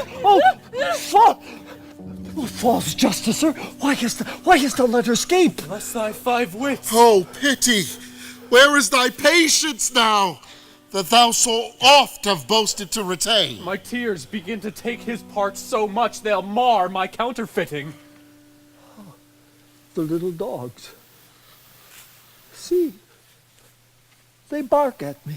Oh, Tom will throw his head at them. Avaunt, you curs! Is there any cause in nature that makes these hard hearts? Now, sir, will you lie down and rest? Make no noise. Make no noise.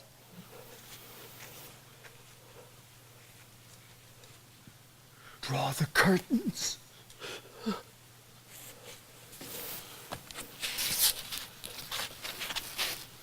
So,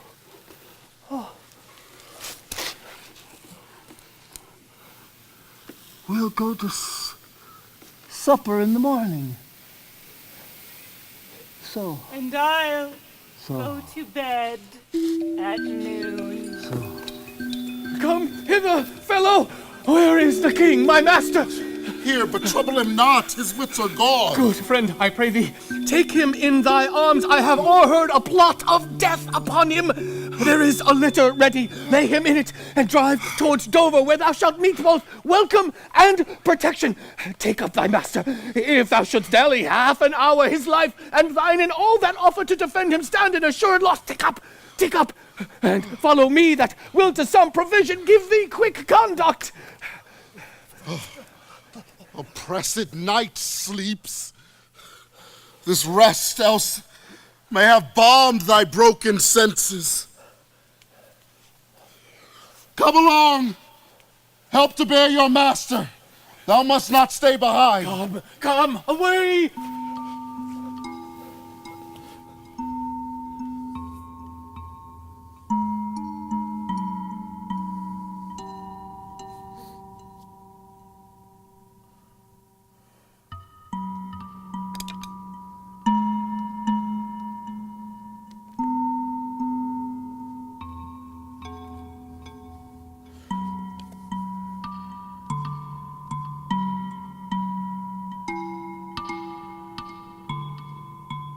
When we, our betters, see bearing our woes, we scarcely think our miseries our foes.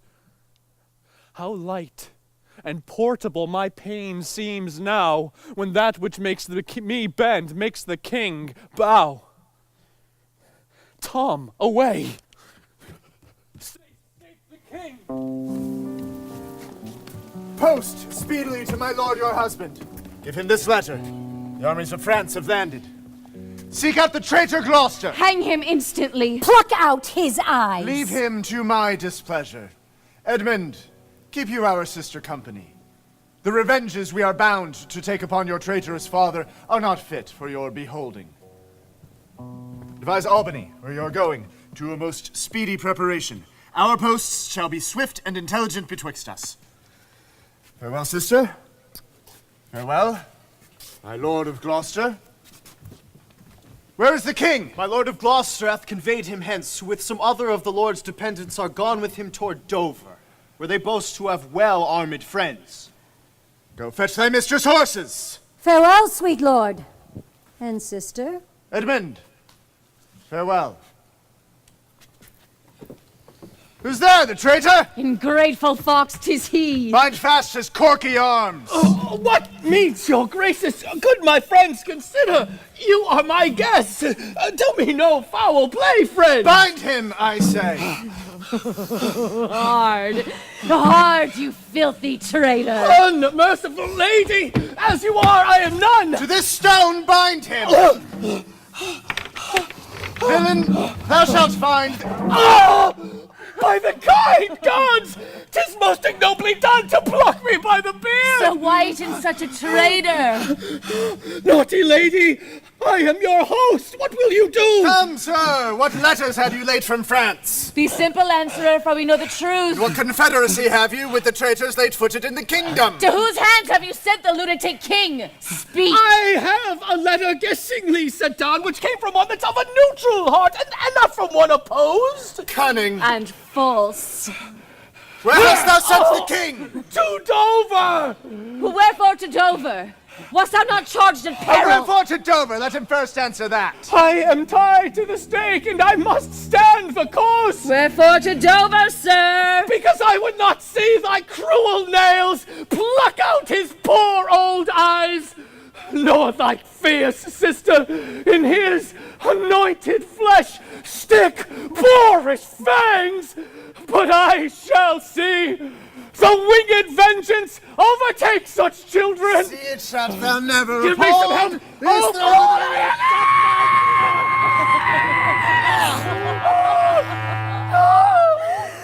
One side will mock another, the other too. You see vengeance. Hold your hand, my lord!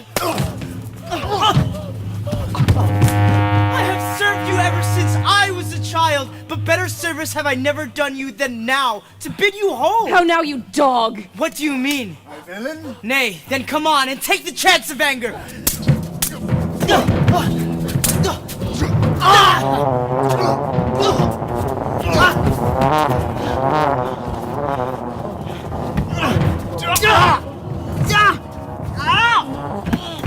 Peasant, stand up thus! I am slain! Oh, my lord, you have one eye left to see some mischief on him. Oh!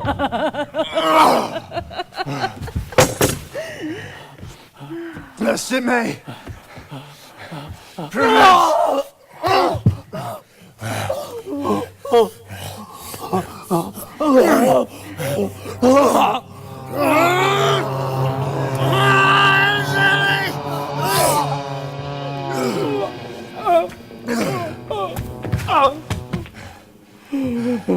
Where's thy luster now? Oh, dark and comfortless. Where is my son, Edmund? Edmund! Enkindle all the sparks of nature to quit this horrid act! Oh, thou treacherous villain! Thou callest on him that hates thee! Was he that made thy overtures of thy treasons to us? Oh, my follies!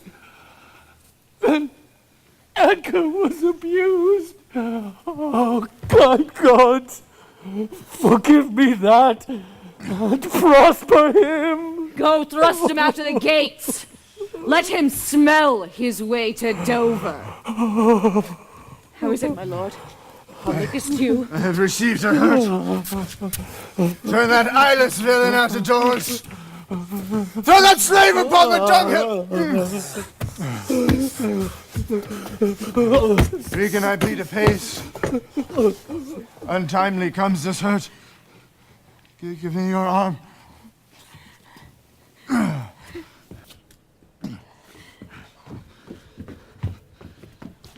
I'll never care what wickedness I do if this man or woman come to good. Let us follow the old Earl, and get the Bedlam to lead him where he would. Go thou. I'll fetch some plights and whites of eggs to apply to his bloody face. Now, heaven help him!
Yet better thus, and known to be contemned, than still contemned and flattered. To be worse, the lowest and most dejected thing of fortune, stands still in his own hope, lives not in fear. The lamentable change is from the best, the worst returns to laughter. Welcome then, thou insubstantial air which I embrace. The wretch that thou hast blown unto the worst owes nothing to thy blasts. But who comes here? My father, poorly led. World. World, oh, world. Oh, my good lord! Oh, away! Get thee away, be gone! Thy comforts can do me no good at all! Lack, sir, you cannot see your way. I have no way, and therefore want no eyes. I stumbled when I saw, oh, dear son Edgar, the food of thy abused father's wrath. Might I but live to see thee in my touch, I'd say I had eyes again. Oh, how now? Who's there? Gods, who is't can say I am the worst. I am worse than e'er I was. 'Tis poor mad Tom. How can this be? Bad is the trade that must play fool to sorrow. Bless thee, master. Is that the naked fellow? Aye, my lord. Then pray thee, get thee gone. Do it for ancient love, and bring me some covering for this naked soul who I'll entreat to lead me. Alack, sir, he is mad. 'Tis the time's plague when mad men lead the blind. Do as I bid thee, or rather do thy pleasure. Rest, get thee gone! I'll bring him the best peril that I have. Come of it what will. Sirrah! Naked fellow! Tom's a cold. I cannot daub it any further. Come hither, fellow! And yet I must. Bless thy sweet eyes, master. They bleed. Dost thou know the way to Dover? Both stile and gate, horseway and footpath. Poor Tom hath been scared out of his 5 wits. Bless thee, good man's son, from the foul fiend. So bless thee, master. Here Take this purse. Knowest thou the way to Dover? Aye, master. There is a cliff whose high and bending head looks fearfully in the confined deep. Bring me but to the very brim of it, and I'll repair the misery thou dost bear with something rich about me. From that place I shall no leading need. Give me your arm. Poor Tom shall lead thee. Welcome, my lord. I marvel our mild husband not met us on the way.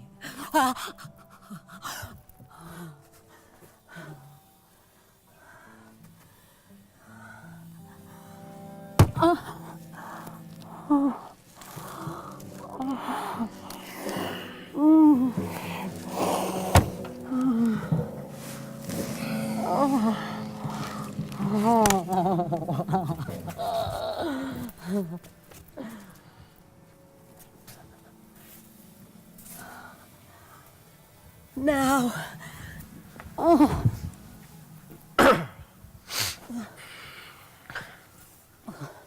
where's your master? Madam, within. But never man so changed. I told him of the army that was landed. He smiled at it. I told him you were coming. His answer was the worse. Of Gloucester's treachery and of the loyal service of his son, when I informed him, then he called me sot, told me I had turned the wrong side out. What most he should dislike seems pleasant to him.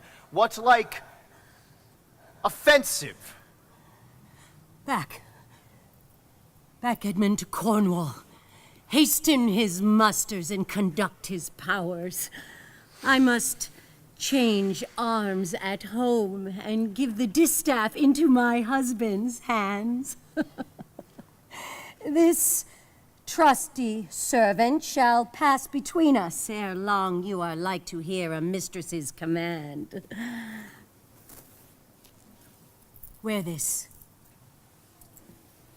Spare speech. Decline your head.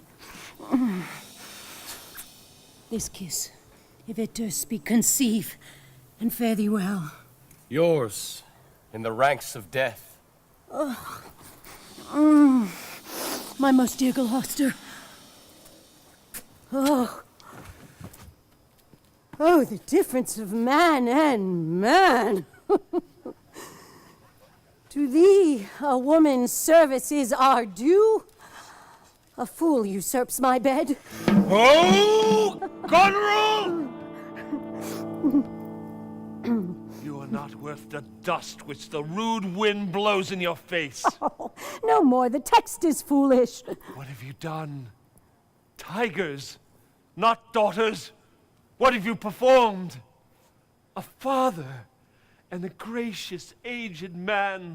Milk-livered man that bears a cheek for blows, a head for wrongs, that hast not in thy brow an eye discerning thine honor from thy suffering. Where's thy drum?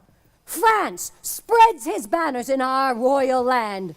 With plumed helm thy slayer begins threats, whilst thou, a moral fool, sittest still and say, oh, why does he so? See thyself, devil. Proper deformity seems not in the fiend so horrid as in woman. Oh, vain fool. Marry thy manhood! Mew! The Duke of Cornwall's dead, slain by a servant going to put out the other eye of Gloucester. Gloucester's eyes? A servant there opposed against the act did bend his sword to his great master, who thereat, enraged, flew upon him and felled him dead, but not without that harmful stroke which hath plucked him after. This shows you are above, you justicers, that these are nether crimes so speedily convenge. But, oh, poor Gloucester, lost he his other eye? Both, my lord. This letter, madam, craves a speedy answer. 'Tis from your sister. In one way I like this well. But being widow and my Edmund with her, may all the power of my fancy pluck out my hateful life. Another way? Another way the news is not so tart. I'll read and answer. Where was Edmund when they did take his eyes? Oh, come, my lady, hither. He is not here. No, my lord, I met him back again. Knows he the wickedness? Aye, my lord. 'Twas he informed against him, and quit the house on purpose that their punishment might take the freer course. Gloucester, I live to thank thee for the love thou show'st the king, and to revenge thine eyes. Come, friend, tell me what more thou knowst.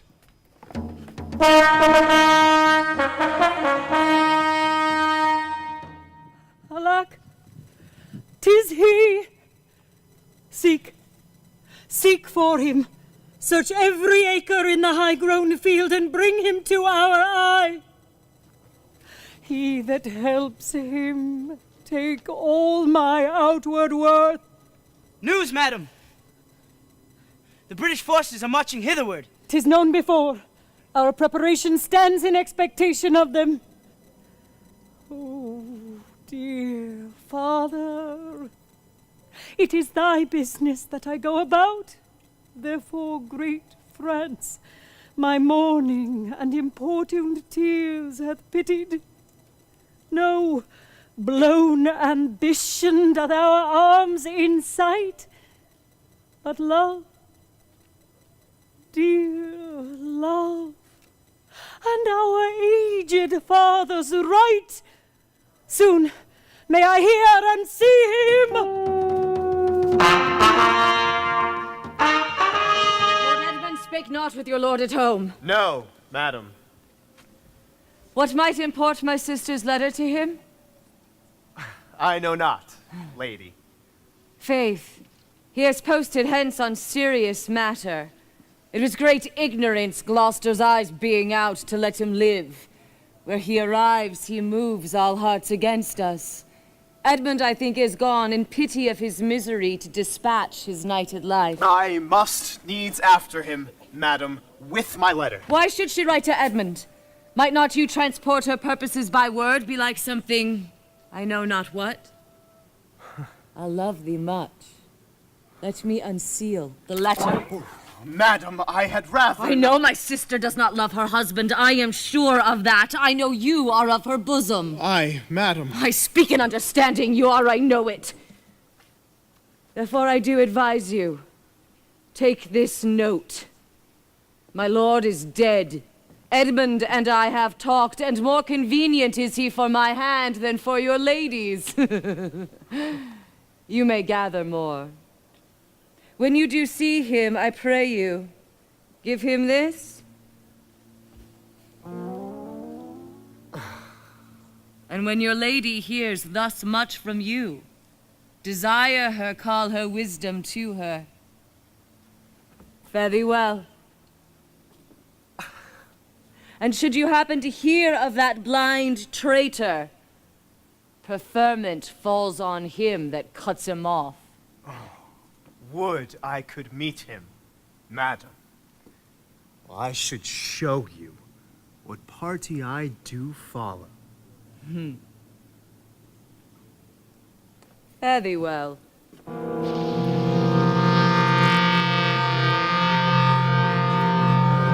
When shall we come to the top of that same hill? You do climb it now. Look how we labor. Methinks the ground is even. Horrible steep. Hark! Do you hear the sea? No. Truly. Well, then thy other senses grow imperfect by thy eyes' anguish. So may it be. Indeed, methinks thy voice is altered, and thou speakst in better phrase and matter than thou didst. You are deceived. In nothing am I changed but in my garments. Methinks you're better spoken. Come on, sir. Here's the place. Stand still. How fearful and dizzy 'tis to cast one's eyes so low. The fishermen that walk upon the beach appear like mice. Alas, I'll look no more, lest my brain turn and the deficient sight topple down headlong. Set me where you stand. Give me your hand. You are now within a foot of the extreme verge. Let go my hand. Here, friend. It's another purse. In it, a jewel well worth a poor man's taking. Go thou, farther off. Bid me farewell, and let me hear thee going. Now fare you well, good sir.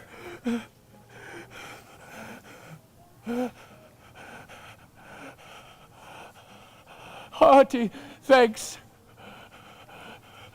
Why I do trifle thus with his despair is done to cure it. Oh! You mighty gods! This world I do renounce! And in your sight shake patiently my great affliction off! If I could bear it longer, if Edgar live, oh, bless him. Now, fellow, fare thee well.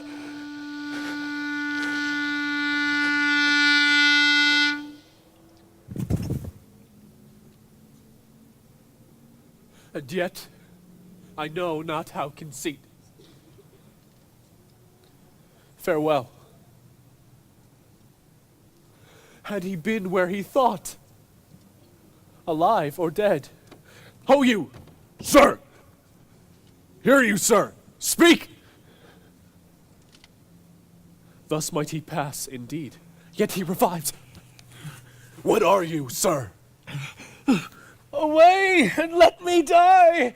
But thou dost speak. Thy life's a miracle. Speak again. But have I fallen or no? From the dread summit of that chalky board, do but look up. Alack! I have no eyes! Is wretchedness deprived the benefit to end itself by death? Give me your hand. Up, so.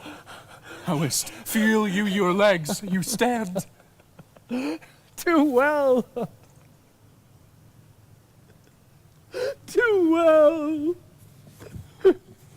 Therefore, thou happy father, think that the clearest gods, who make them honors of man's impossibilities, have preserved thee. I do remember now. Henceforth I'll bear affliction till it do cry out itself, enough! Enough! And die. Bear free and patient thoughts. But who comes here? No, no, no, no, no. They cannot touch me for the coining. I am the king himself. Oh, thou side-piercing sight. Nature's above art in that respect. There's your press money. Oh, look, a mouse. Shh. This piece of toasted cheese will do it.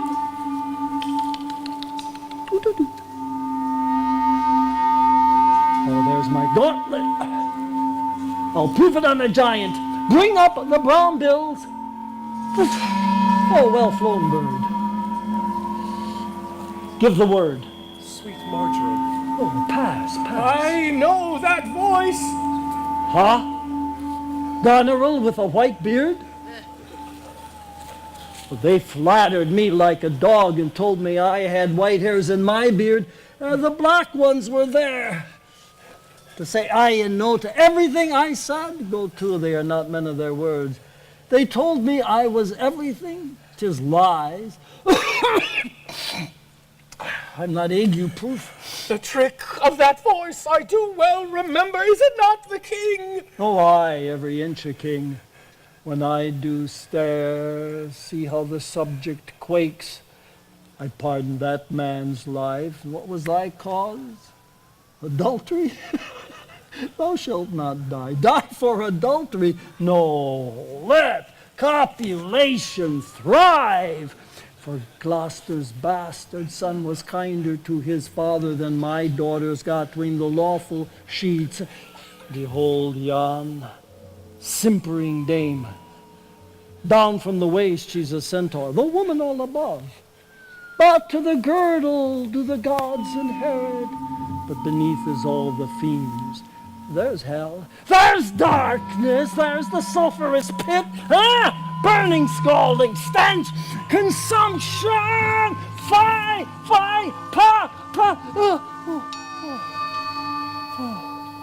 Now give me an ounce of civet, good apothecary.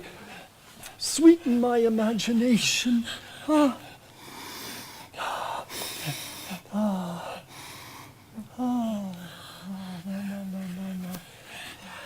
Here's money for thee. Oh, let me kiss that hand. No. Let me wipe it first. It smells of mortality. Oh, ruined piece of nature, dost thou know me? I remember thine eyes well enough. Dost thou squinny at me? Now read thou this challenge. Mark but the penning of it. Were all the letters suns, I could not see one. I would not take this from report. It is, and my heart breaks at it. Oh.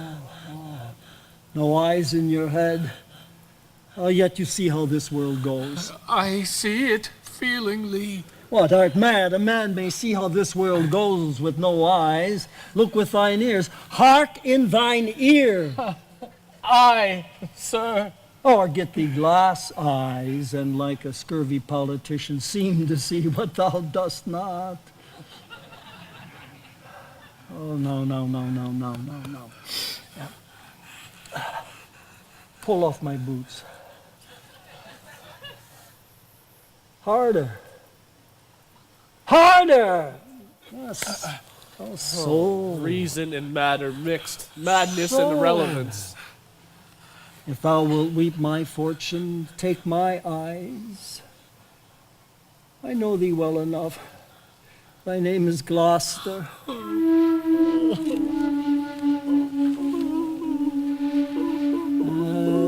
Thou must be patient. We came hither crying. Alack the day. When we are born, we die. That we are come to this great stage of fool.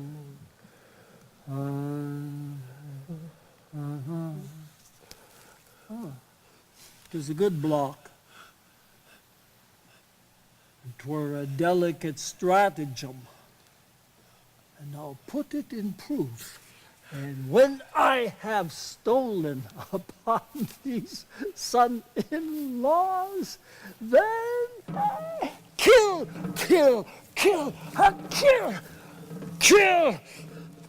Oh, here he is.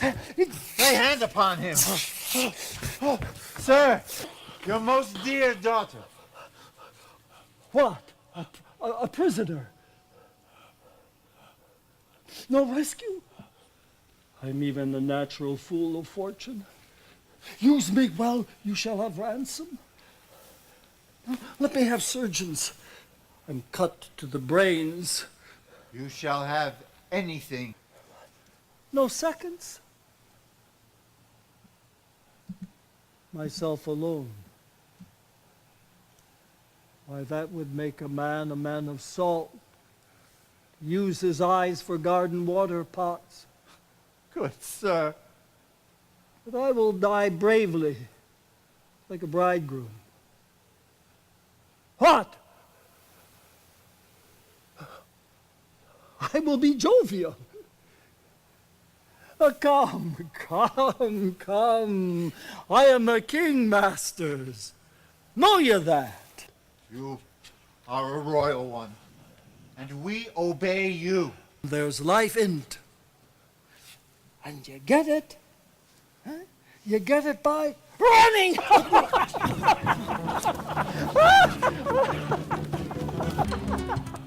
A sight most pitiful and the meanest wretch. Hath speaking of in a king. He hath one daughter who redeems nature from the general curse. The queen, on special cause, is here. Her army near and on most speedy foot. You ever gentle gods, take my breath from me. Let not my worst spirit tempt me again to die before you, please. Well, pray you, Father, give me your hand. I'll lead you to some biding. Hearty thanks. Oh, a precious prize. Most happy. Oh, that eyeless head of thine was first framed flesh to raise my fortunes.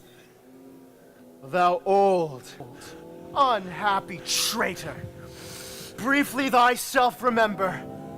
The sword is out that must destroy thee. No, let thy friendly hand put strength enough to it.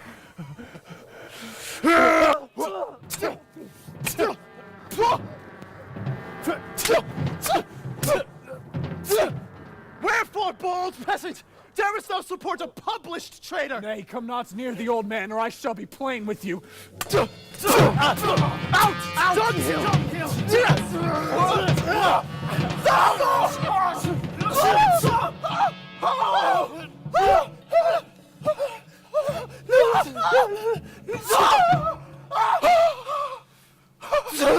Slave!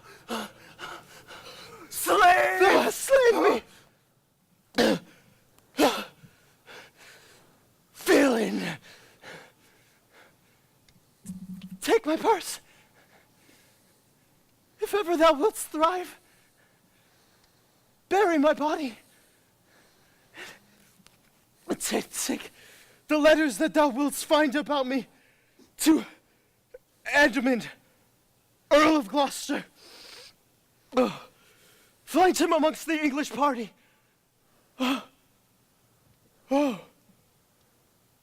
Untimely death. Death.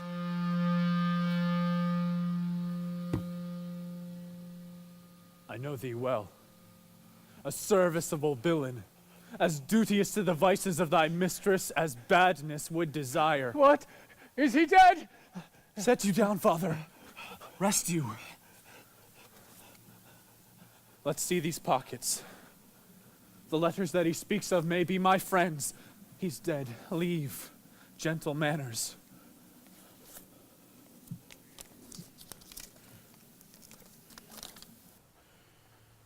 You have many opportunities to cut him off.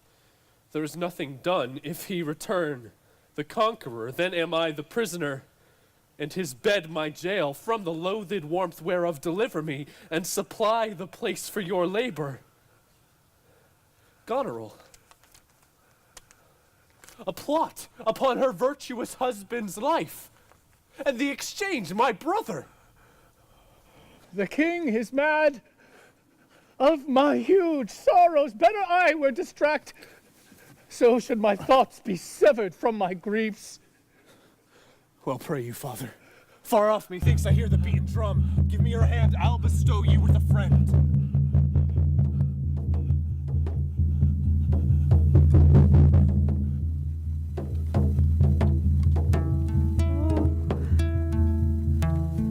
Thou, good Kent, how will I ever live and work to match thy goodness? My life will be too short, and every measure fail me. To be acknowledged is o'erpaid. All my reports go with the modest truth, nor more nor clipped, but so. Be better suited. Oh, these weeds are memories of those worser hours. I prithee, put them off. Pardon me, madam. Yet to be known shortens my made intent. I make it my boon that you know me not, till time and I think meet. Then be it so, my good lord.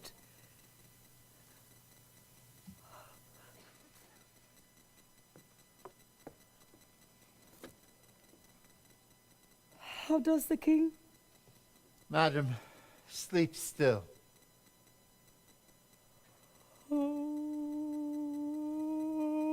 Oh, my dear father. Restoration. Hang my medicine on my lips, and let this kiss repair those violent harms that my two sisters had in thy reverence made. Kind and dear princess. Had you not been their father, these white flakes had challenged pity of them. Was this a face to be opposed against the warring winds? Mine enemy's dog, though he had bit me, should have stood that night against my fire. Alack, alack, he wakes. Speak to him. Madam, do you. 'Tis fittest. How does my royal lord? How fares your majesty? To do me wrong, to take me out of the grave. Thou art a soul in bliss, but I am bound upon a wheel of fire that mine own tears do scald like molten lead. Sir, do you know me? You are a spirit, I know. You are a spirit, I know. Still, when did you still far wide. He's scarce awake. Far wide. Let him alone a while. He's scarce awake, madam. Let him alone a while. Where have I been? Where have I been? Where am I? Huh? Where am I? Fair daylight. Oh, fair daylight. I am mightily abused. I should even die with pity to see another such. I know not what to say. I will not swear these are my hands. Let's see. I feel the pinprick. Would I were assured of my condition. Oh, look upon me, sir, and hold your hands in benediction o'er me. No, sir, you must not kneel. No, pray do not mock me. I am a very foolish, fond old man, 80 and upward, not an hour more or less. And to deal plainly, I fear I am not in my perfect mind. Methinks I should know you, and know this man. Yet I am doubtful, for I am mainly ignorant what place this is. Now all the skill I have remembers not these garments, nor know I not where I did lodge last night. Do not laugh at me, for as I am a man, I think this lady to be my child. Cordelia? And so I am. I am.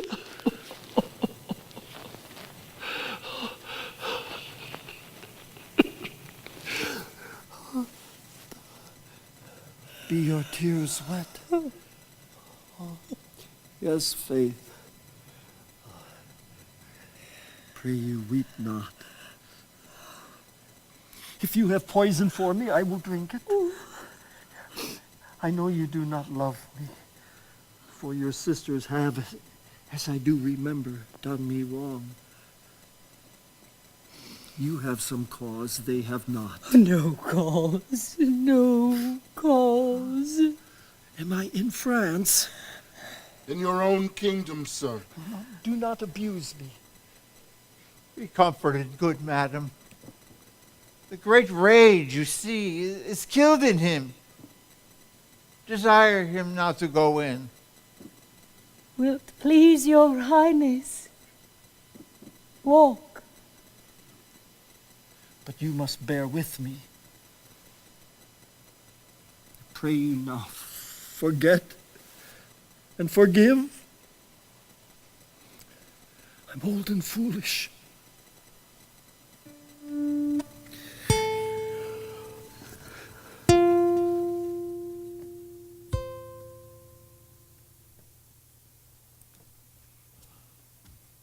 Holds it true, sir, that the Duke of Cornwall was so slain? Most certain, sir. And who was conductor of his people? As 'tis said, the bastard son of Gloucester. They say Edgar, his banished son, is with the Earl of Kent in Germany. Report is changeable. 'Tis time to look about. All the powers of the kingdom approach apace. The arbitrament is like to be bloody. Fare you well, sir. My point and period will be throughly wrought, or well or ill, as this day's battles fought.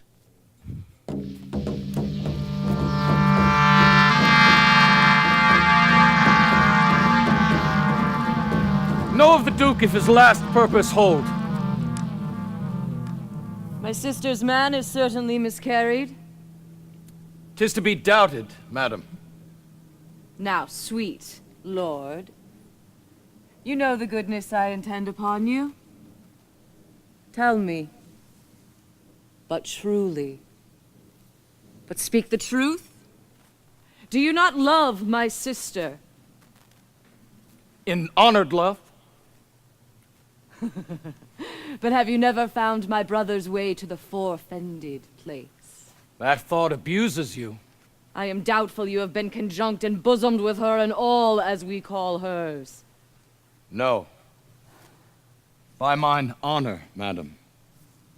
I cannot endure her. Dear my lord, be not familiar with her. Fear me not. She and the Duke her husband. I had rather lose the battle than that sister should loosen him and me. Our very loving sister, well be met. Sir, this have I heard. The king is come to his daughter with others whom just causes make oppose. Sir, you speak nobly. Why is this reasoned? Combined together against the enemy. For these domestic and particular broils are not the question here. Let's then determine with the Ancient of War in our proceedings. I shall attend you presently at your tent.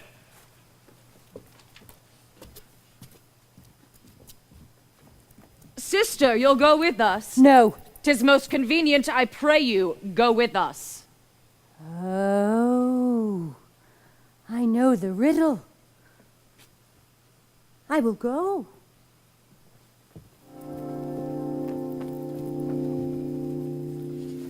If ever your grace had speech with man so poor, hear me one word.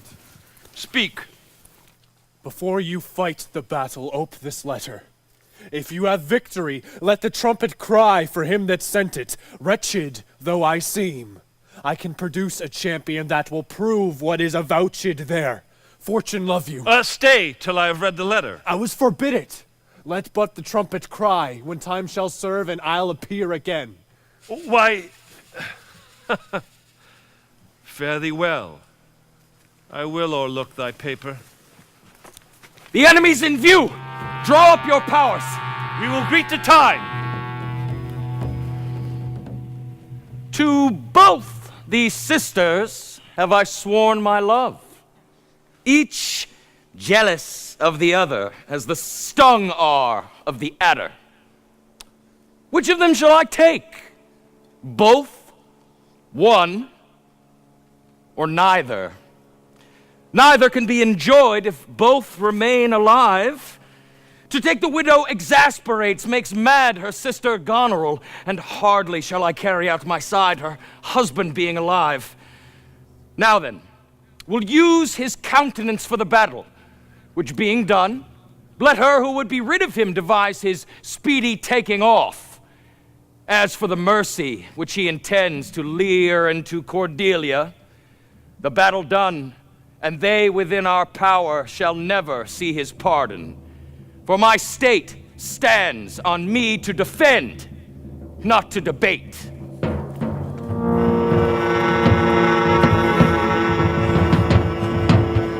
Here, Father, take the shadow of this stone for your good comfort. Pray that the right may thrive. If ever I return to you again, I'll bring you better comfort. Oh, Grace, go with you, sir.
Away, old man! Give me thy hand, away! King Lear hath lost. He and his daughter ta'en. Give me thy hand, come on! No, Father, sir, a man may rot even here! What in ill spirits again? Men must endure their going hence even as their coming hither. Ripeness is all come on!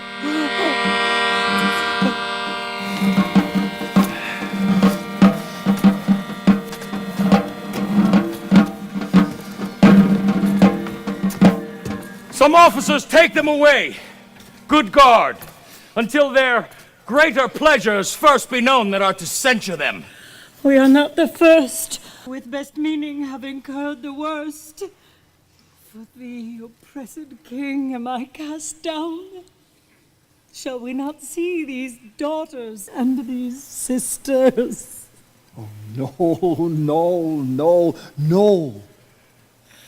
Come, let's away to prison. We two alone will sing like birds of the cage. When thou dost ask for blessing, I'll kneel down and ask of thee forgiveness.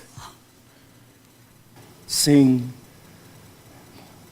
tell old tales, and laugh at gilded butterflies, and hear poor rogues talk of court news. We'll talk with them too.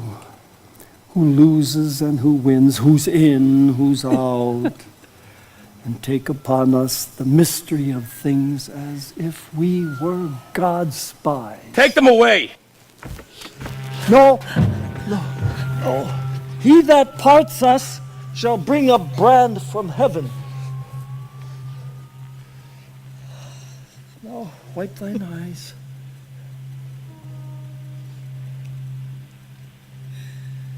Come. Come hither, Captain. Hark. Take thou this note. Go follow them to prison. If thou dost as this instructs thee, thou dost make thy way to noble fortunes. Thy employment will not bear question. Either say thou do it, or thrive by other means. I'll do it, my lord. About it instantly, and carry it so as I have set down. If it be man's work, I'll do it. Sir, you have shown today your valiant strain, and fortune led you well. You have the captives, which were the opposite of this day's strife. We do require them of you. Sir, I thought it fit to send the old and miserable king to some retention and appointed guard. With him I sent the queen, my reason all the same, and they are ready tomorrow, or at further space to appear where you shall hold your session. At this time, the question of Lear and of Cordelia requires a fitter place. Sir, by your leave, I hold you but a subject of this war, not as a brother. That's as we list to grace him. He led our powers, bore the commission of my place and purpose, the which immediacy may well stand up and call itself your brother. Not so hot. In his own grace he doth exalt himself more than in your addition. By my rights, by me invested, he compeers the best. That would be most, if you should husband him. Jesters do oft prove prophets. Oh, la! Oh, la! Lady, I am not well, else I should answer from a full-flowing stomach. General, witness the world that I create thee here, my lord and master. Mean you to enjoy him? Let the drum strike and prove my title thine. Stay yet, hear reason. Edmund, I arrest thee on capital treason, and in thine attaint this gilded serpent. For your claim, fair sister, I bar it in the interest of my wife. 'Tis she is subcontracted to this lord. Oh, an interlude! Gloucester, thou art armed. Let the trumpet sound. If none appear, to prove upon thy head thy heinous, manifest, and many treasons, there is my pledge. Oh, sick! If not, I'll ne'er trust medicine. There's my exchange. What in the world he is that names me traitor? Villain-like he lies. Call by thy trumpet. He that dares approach, on him, on you, who not. I will maintain my truth and honor firmly. My sickness arose upon me. Draw thy sword. Thou art a villain, false to thy gods, thy brother and thy father, conspirant against this high illustrious prince. What are you? Your name, your quality? No, my name is lost by treason's tooth. Yet am I noble as the adversary I come to cope. Back do I toss these treasons to thy head. With a hell-hated lie o'erwhelm thy heart, which for they yet glance by and scarcely bruise, this sword of mine shall give them instant way, where they shall rest forever. Trumpet, speak!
Save him!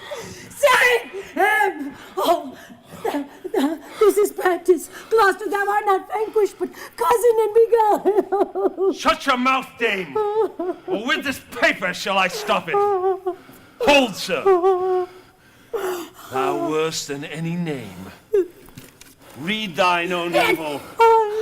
No tearing, lady. I perceive you know it. So what if I do? The laws are mine, not thine. Who will arraign me for it? Most monstrous!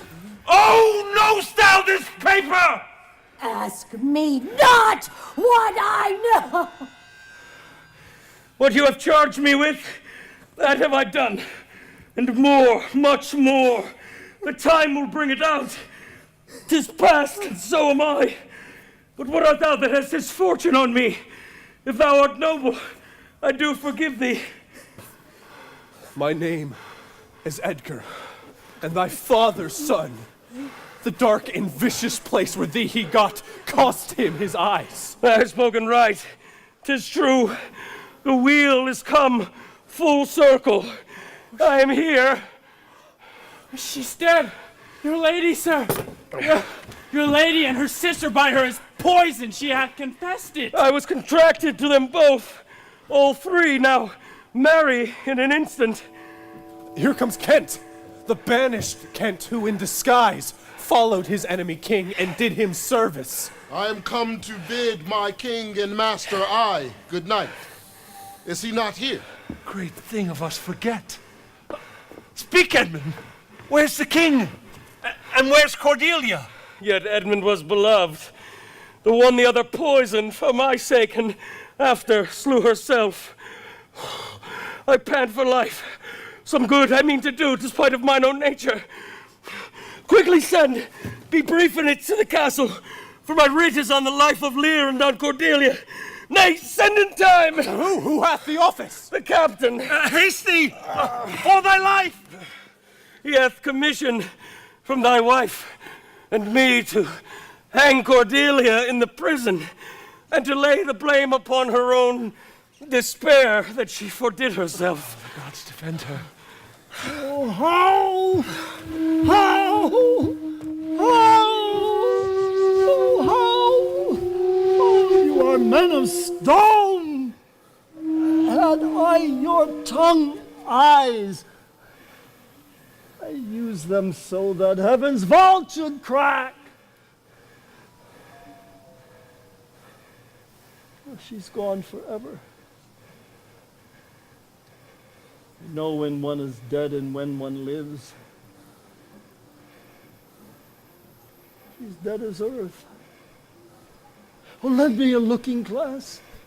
If that her breath should mist or stain the stone, why then she lives. Is this the promised end? Or image of that horror? Fallen cease. This feather stirs. She lives. If it be so, it is a chance that does redeem all sorrow that ever I have felt. Oh, my good master.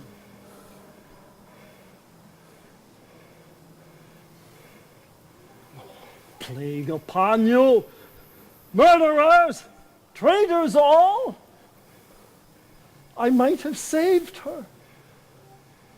But now she's gone forever. Oh, Cordelia, Cordelia, stay a little. What 'tis thou sayest? Her voice was ever soft, gentle, and low. An excellent thing in woman.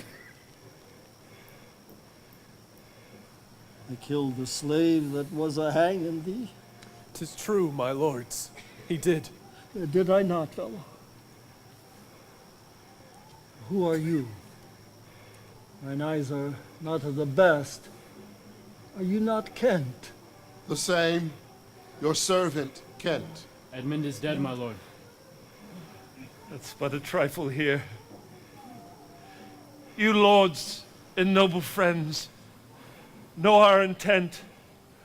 What comfort to this great decay may come shall be applied.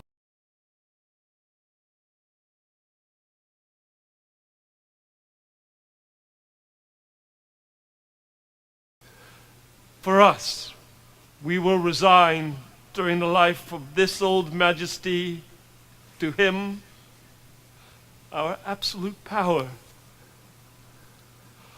All friends shall taste the wages of their virtues, and all foes the cup of their deservings. Oh, see, see. My poor fool is hanged. No! No! No life! Why should a dog, a horse, a rat have life, and thou no breath at all? Thou'lt come no more. Never, never, never, never, never. Pray you, undo. Thank you, sir. Oh, do you see this? Look on her. Look. Her lips. Look there. Look. He faints. There. My lord. My lord. Oh, break, heart. I prithee break. Rise up, my lord. Vex not his ghost. Oh, let him pass. He hates him much that would upon the rack of this tough world stretch him out longer. He is gone, indeed. The wonder is he hath endured so long. Our present business is general woe. Friends of my soul, you twain rule in this realm, and the gourd state sustain. I have a journey, sir, shortly to go. My master calls me. I must not say no.